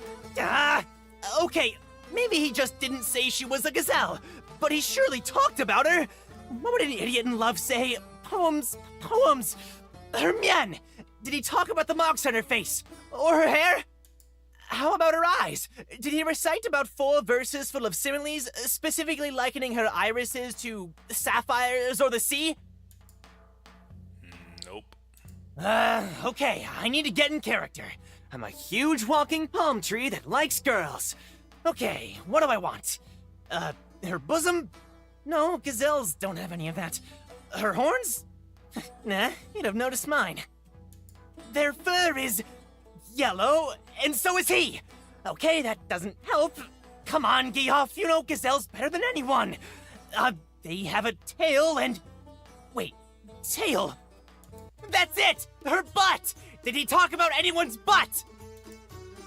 I didn't really want to recall all the times that Adder has spoken about butts, but she did it all the same.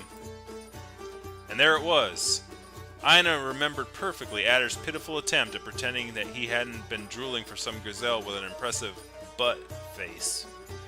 And for a moment, dumb as it may sound, she felt a twinge of happiness upon realizing that Adder really trusted her enough to tell her any kind of secrets, butt included. Ina took both her hands to her hips, moved them away from each other. A vase. Some kind of pear. A bigger pear.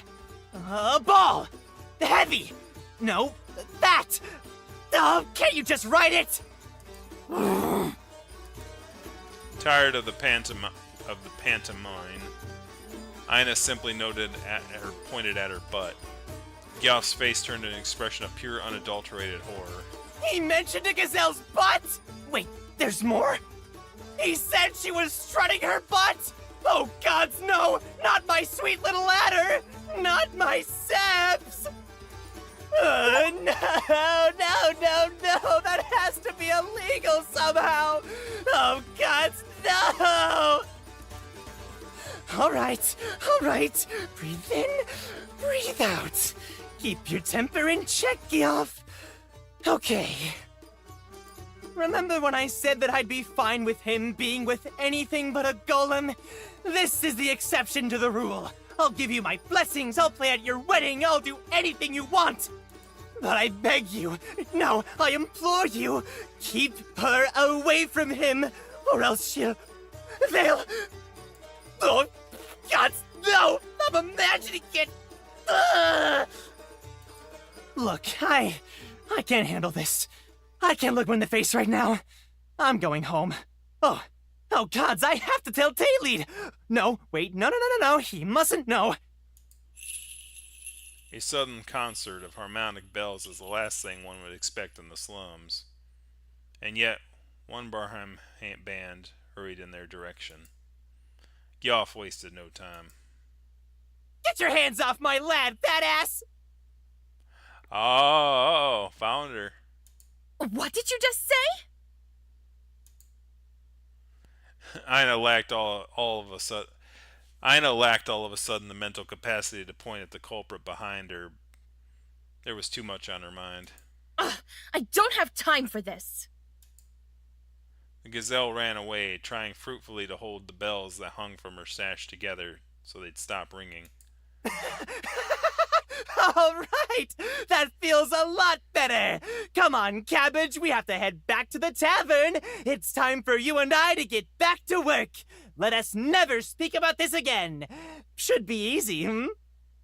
Oh, by the way, I'm keeping this as a consultancy fee. Yoff shook Ina's corn's purse eagerly. She was kind enough to just bend his arm the wrong way instead of removing it from his body, since it wasn't her money anyway. There you are! You won't catch me alive! Yoff ran in the other direction, slamming the door behind him. The three remaining clients in the tavern watched him go without a single word. He must have taken you for a tax collector. How uncivil. So, back to the topic at hand. Right. Hey, Aina, come here. This one here was just asking about you. Get this. He thought I was your patron. I said master. Hold up. I think I see the confusion. You mean the good kind of master or the bad kind of master? Because I'm neither of them. I'm just Aina's little potato boy. Ina couldn't afford to lower her guard for a second. That fellow deer staring at her was so intently could very well be a spy for Illyrium's trade guild, trying to get some information from Adder. So, do you two know each other or something? We absolutely do not. You may call me Burbith, if you must spend your breath discussing anything other than this beauty. Look at that skin. Porcelain could never be this pearly. Gods above, is that alabaster? Adder and Ina shared a confused look while Bearbiz kept rambling. Is he hitting on you? However, the almost total absence of a snout and that triangular nose shape do not seem to align with the heavily embellished idea of the Achaean held throughout the rise of Besaxerat. A fawn, perhaps? No, of course not. Eyes so detailed, rounder shapes and a small mouth. Oh, look at the blush covering the nasal area and the cheeks. The very expression of femininity! Undoubtedly unique. Darn right he's hitting on you. Of course, the Sephi may have had a twisted sense of humor, shaping their servants like us, but they had their own moral standards. My point is, I never expected to see a golem with female features. Could I somehow convince you to part with it? Oh, by dad! It even talks. How did you make it do that? She, sir. Aina's a she. Yes, I said as much. Wait, what are those sharpened teeth? Some sort of defense mechanism? Bearbiz pulled Ina's jaws open with his left hand, trying to get a close look at her fangs. Luckily for all involved, Adder pulled Bearbiz's hand away from Ina's mouth just as her jaw snapped closed. An automated shutdown function! With a timer for protection of the inner workings of the artifact? Oh, how fascinating! Have you lost your marbles? Don't go sticking your hand into people's mouths, you creep! Why, I would never... Oh. You're talking about the golem, are you not? Aina is not a golem! Indeed, this is not just a golem. This may very well be the golem. And I am very much willing to pay accordingly, I assure you. But to elevate a machine to the status of person... Holy horns, is my accent too thick for them northern ears? Aina is a doe! A doe! Are you certain about that? I do believe I look more like a doe than she does. If you'd be so kind as to ignore the pun. So you're one of those does that saw off their horns? Core, is that the kind of information one demands from strangers in the prairies? I do not file my horns, good man. I lost them. but a buck I remain. You're no less a deer for having lost an eye, are you, sir? I get the feeling you're mixing wheat with chaff here. But I ain't gonna judge nobody for getting touchy about their horns. Sorry, Mr. Burbith.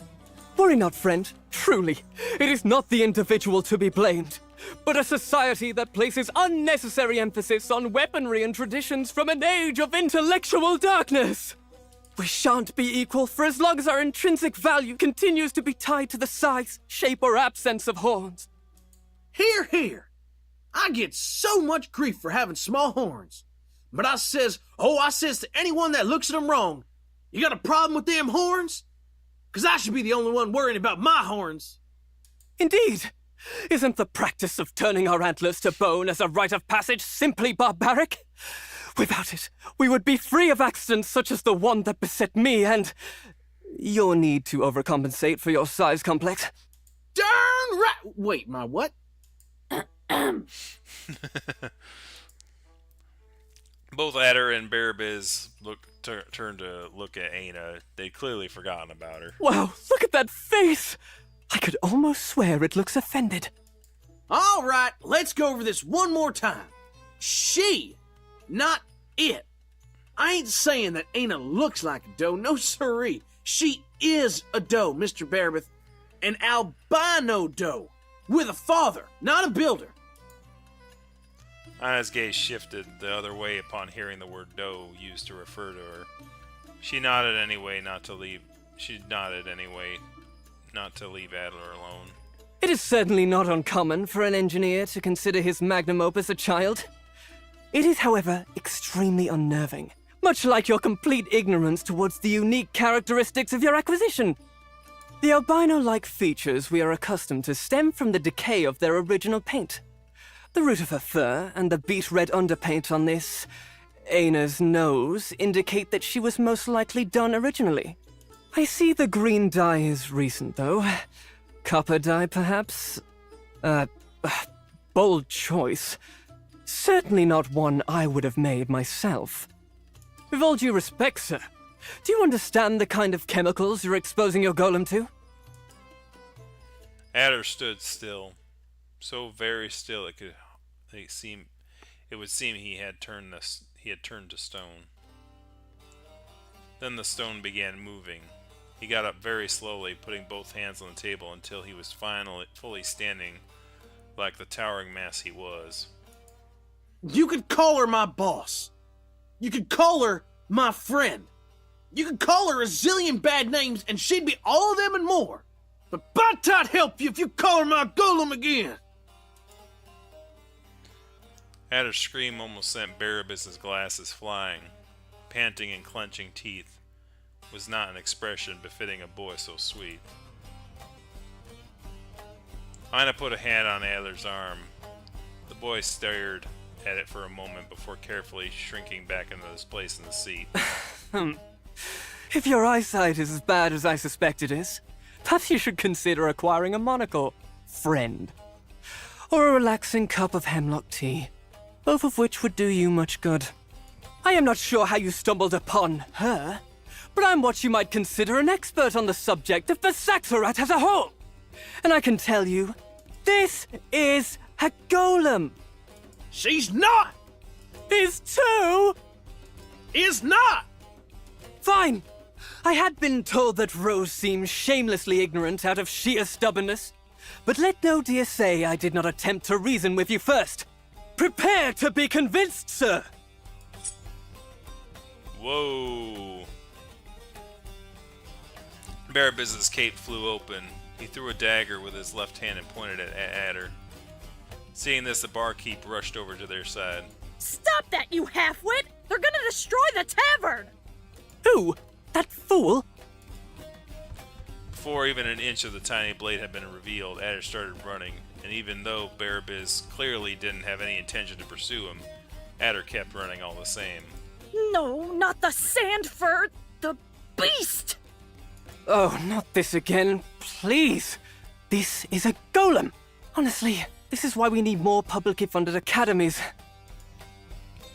Aina glared at Barabas with all her strength, but she promised not to cause a ruckus. All she could do was stand up to watch our brave buck immediately head in a panic to the other end of the room.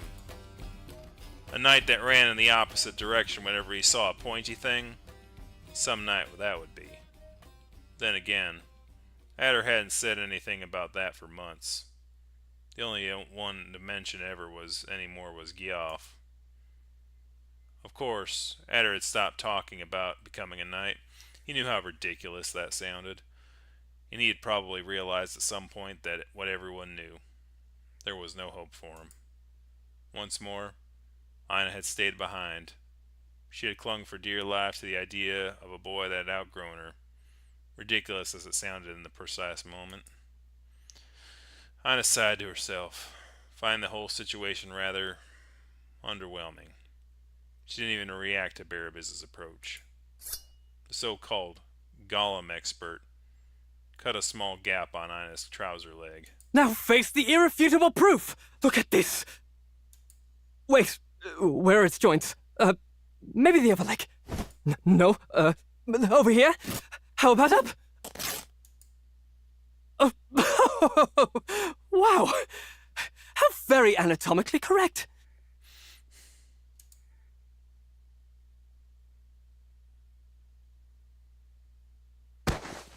Well,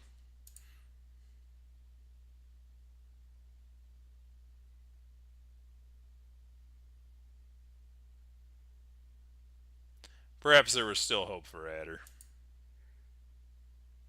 I really don't know what to say. Part of me wants to yell something like, I expected better from you, son. But I'm all about standing up for the little guy. And you're all tiny to me, after all. But against all evidence pointing to the contrary, Aina is very much not the little guy in any situation. Ever. And even if she was, you really should be a little wiser about who you pick fights with. How was I supposed to know that that asshole son of a beast was Lord or whatever? Hey, we don't use that language here. That's how we call them pervs that don't respect a lady back in my town. Making mothers the subject matter is not respecting ladies.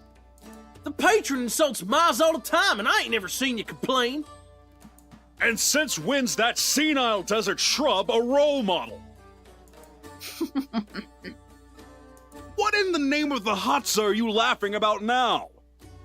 Quit hollering, she don't know what's going on. Aina, I'm here.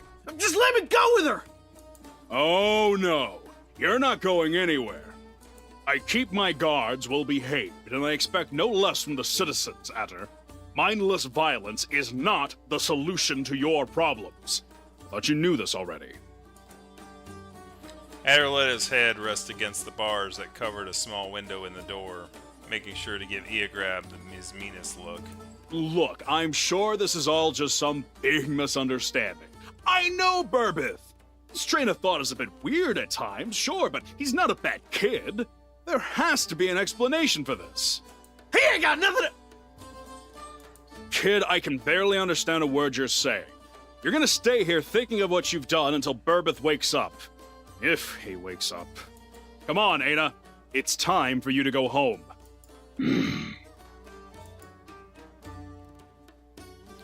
Aina gave Eograb a very meaningful look. Fine. You can wait for him in the entrance. But I swear by Aiamai that I'll rake you across the coals if I find a single brick out of place in Addersal when I'm back. Are we clear? Aina nodded eagerly. Eograb gave her a dubious look, but he seemed to be in too much of a hurry to make sure she'd stay put.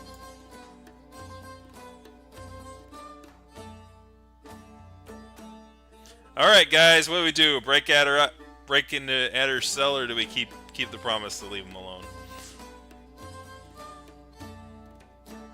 He might spade we space out our words more, right? Do you understand the words that are coming out of my mouth? No, nobody understands the words that are coming out of your mouth, man. The Schwartz is with thee. So yeah, I kind of find it weird a little bit. It's interesting because like the author of this story is from is from Spain, And I guess in Spain they also have their north and their south, and like the economic and sort of things disparity between like the different regionals.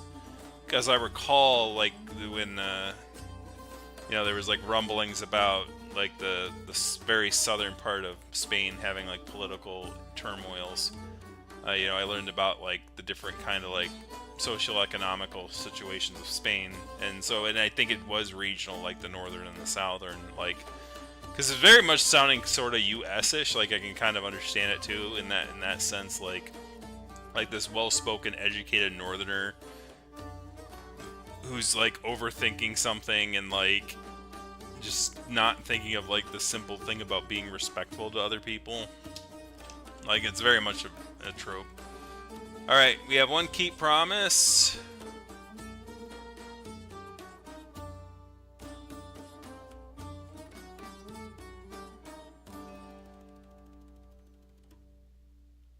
Alright, looks like we're gonna go with keep promise for once. Excuse me. Ina cast a look in Anders' direction. The boy nodded. She better behave.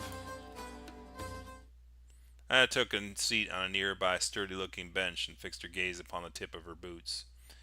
She wanted to try her best not to cause a ruckus. You just don't get it. You weren't supposed to be the one arresting me. I demand to see the captain. Will you shut up already? You're in no position to make demands. I told you what happened if I saw you up there again. But then the ruckus came her way all the same. What can I say? I wasn't expecting to see you again. After all, it's only natural that you'd get a promotion after such a heroic deed. Too bad for you, I'm still a guard.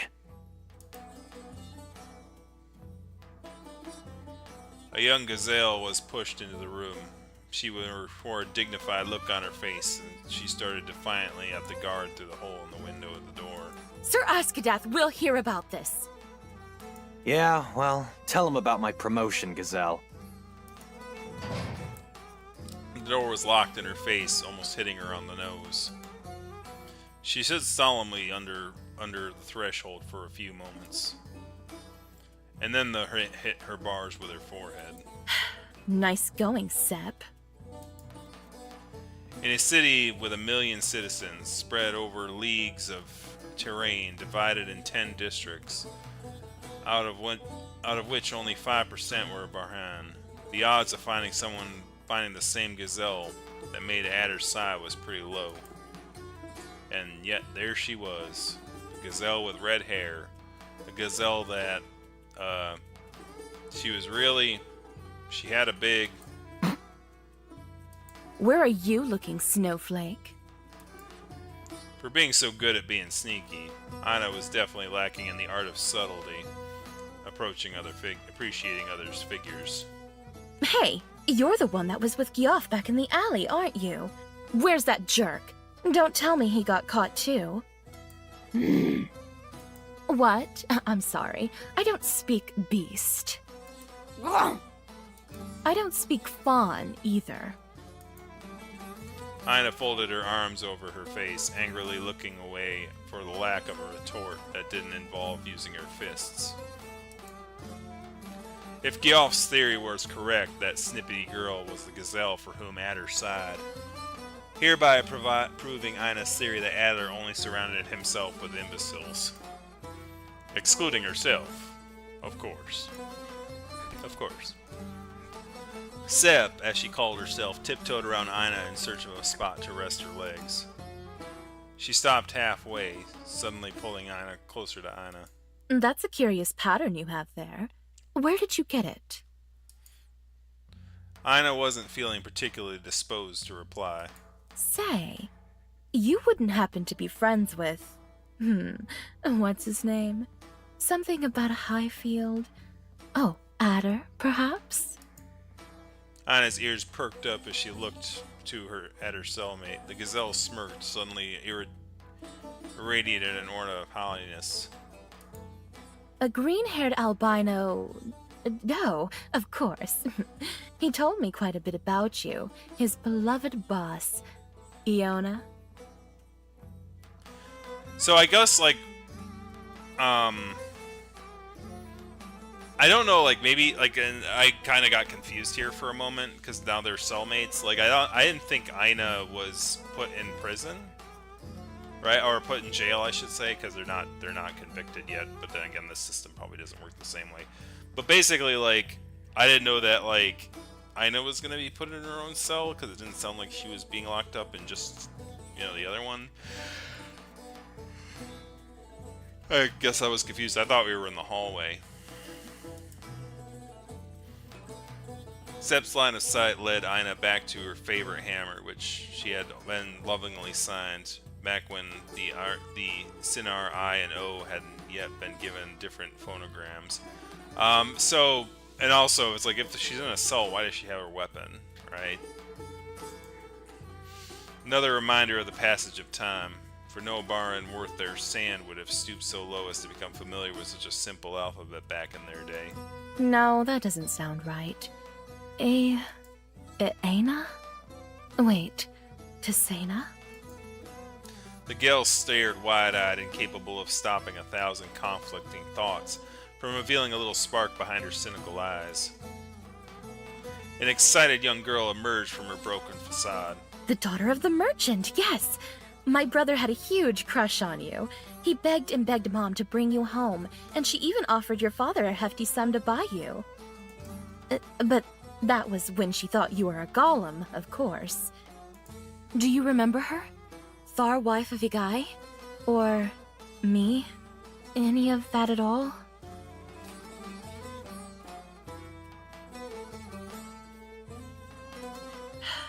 Have you forgotten me too? Aina hesitated. She had a feeling, a hunch rather, that she would have cared. That this was important. Something told her that there were names that she would have known had she been the Aina this gazelle clearly knew. But she wasn't. With a decisive negation, Aina dispelled any distant, cheap, childish hopes Sepp could have held. Had she strained her eyes, she might have heard the sound of a heart sinking a bit deeper, breaking a little further. But little did that matter to either of them. A heavy sigh signaled the moment of honesty was over.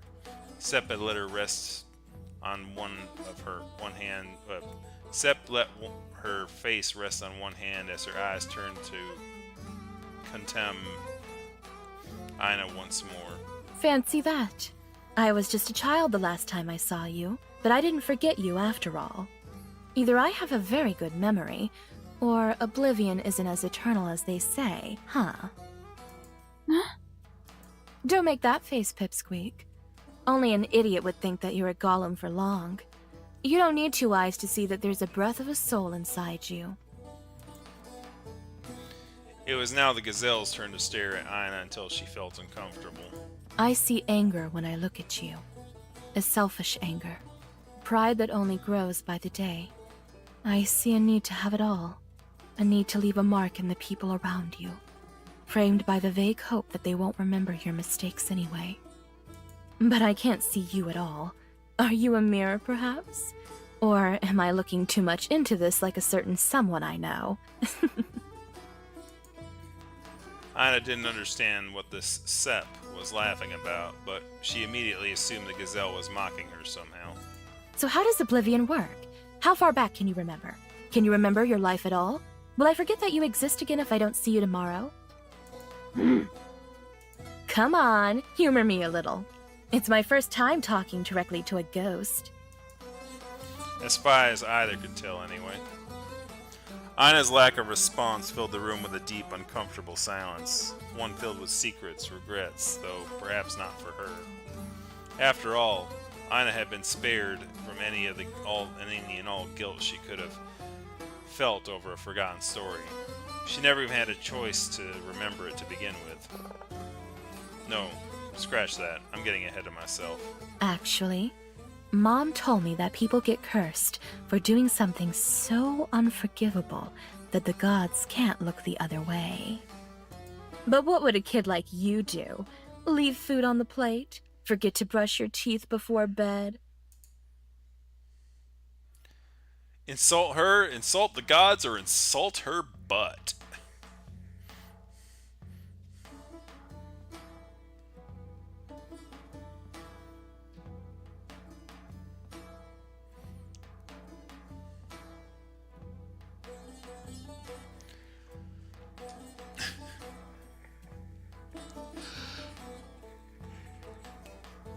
I mean, honestly, though, like, there's the two options are the same, though, right? If we're insulting her, aren't we also insulting her butt? Because isn't she her butt? Insult her butt. All right, we'll hit the vulnerable area. Massive damage. All right, insult her butt going once. Insult her butt going twice. Insult her butt. I bet you didn't leave food on your plate. Fat ass! Oh, she said something. Whoa. Excuse me? Adder. Oh, hi, girls. Adder. Wait, he's here? How did he even... Ugh, never mind. Where's that idiot Elbar when I need him? Sep paced back and forth, muttering things under her breath as she looked at the door, but the smith didn't hear any of it. Her mind had stopped functioning altogether. Ina hadn't opened her mouth. How did she even... You, Cabbagehead. Make sure Adder doesn't do anything rash. Oh, that's clever. Okay, I thought, oh, she talked, and then it's like... She didn't talk. Like, because the whole Sep can do the whole mind thing, right? Like, the whole, like, sort of mind connection kind of a thing. So, that's cool.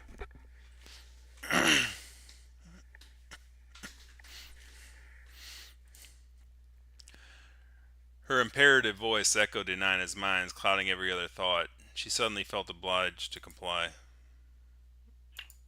Adder. Please tell me you're still there.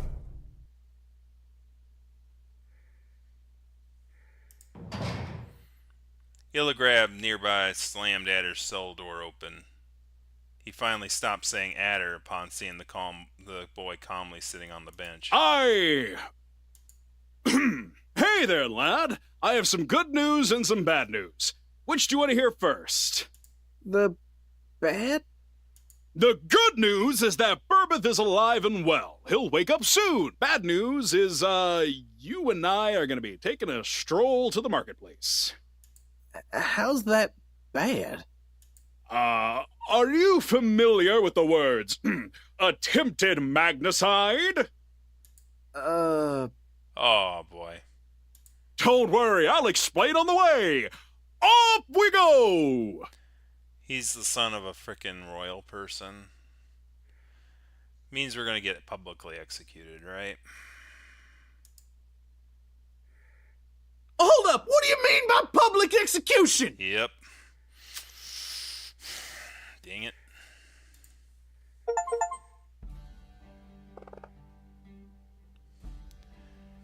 He meant, of course. What was that? Nothing! Tell me what happened next. Right. Well, Adder and Illigrab. Lynn? All that talk about food made me hungry. Great. Great sign that you should return to your parents for the day, then. That's, no! We can't stop here. I don't want to go until you finish the story. What if your old butt crumbles to dust tomorrow and I haven't gotten to hear the end of it? Adder turns into a knight, someone messes up his name at some point, and you're eventually born. The end. Don't go! Please! I'm going to ride even faster. Stay a little longer. Fine, but I'm not letting you starve. By the moon and all its children, where am I supposed to find milk now? Milk? What? Isn't that what fawns eat? What? I'm not a fawn! Sure you are. What are you, 2, 3? I'm 14! See? A kid. I'm not even sure you're old enough to hear what happens next. How dare you! My age doesn't matter here. I'm a gaze reader. You wouldn't believe the things I've seen inside people's minds. That's fair. I can understand that. See, there's this one goat with a broken horn. No, I don't want to hear about it. And then she asked me to foresee if the other girl had managed to pull it out of... I said I believe you. Ugh, gods. This is why I hate mortals. One day you're all cute and tiny and full of hope and pulling on my ears, and the next you're suddenly 2 heads taller than me and thrice wider, and you know how to talk about, what's that look for? What are you? I am very done with this conversation. Chapter 3. Alright, that's where we're going to stop for today. Alright. Let's go to save. Alright. Anyways, even though we got 15 minutes late, we still ended at about 7:30. So the thing about chapter 1, and this is something I noticed, is chapter 1 had very little breaking. Now, it's not a doubt in my mind that somehow these chapters would kind of come to the same conclusion or ending, and that the decisions I made would probably wrap in on themselves. Because otherwise, the amount of work that it would take to make a game that has unique endings to the chapters would just be way too much, from a logistics standpoint. But there was about 2 or 3 points in that story where the flavor of which could have been completely different. Had I not pursued Geoff, what would have happened? If I had done the other thing, what would have happened, right? If I had tried to break Adder out as opposed to leaving him be, what would have happened, right? So it's definitely very much a cool thing where it's but chapter 1 didn't have too much of that, so I'm gonna guess as we move along that as through further and further chapters that it's going to be a more interesting thing where it's there's gonna be a lot more branches or sub branches that kind of wrap in and more flavor as it goes, that makes it its own unique story. Which if that's the case, then that's it does account for a very interesting replayable game. Anyways, yeah, they know where to end chapters, right? It's oh, I'm gonna get what was the first the end of the first chapter when she was schmoozing with him, right? And then we ended the second chapter, or we ended the first chapter with the schmoozing night, and then we ended this second chapter with him gonna be net. So anyways, we'll continue our journey of the Hayseed night next week on August 3rd at 5 p.m. I'll try not to mess up the stream joining or creation process this time. I don't know how I messed that up, so sorry I was 15 minutes quote-unquote late, or had to basically redo things. We'll get much longer, and I think the antidote of chapter 4 was the thrice the word count of the previous ones combined, though I might be misremembering. Yeah, I was expecting them to get longer.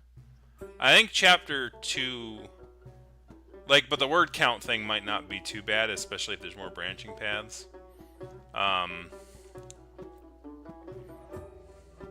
Anyways, yep, thank you all for watching, and we'll see you guys next week. Have a good one. Gotta find the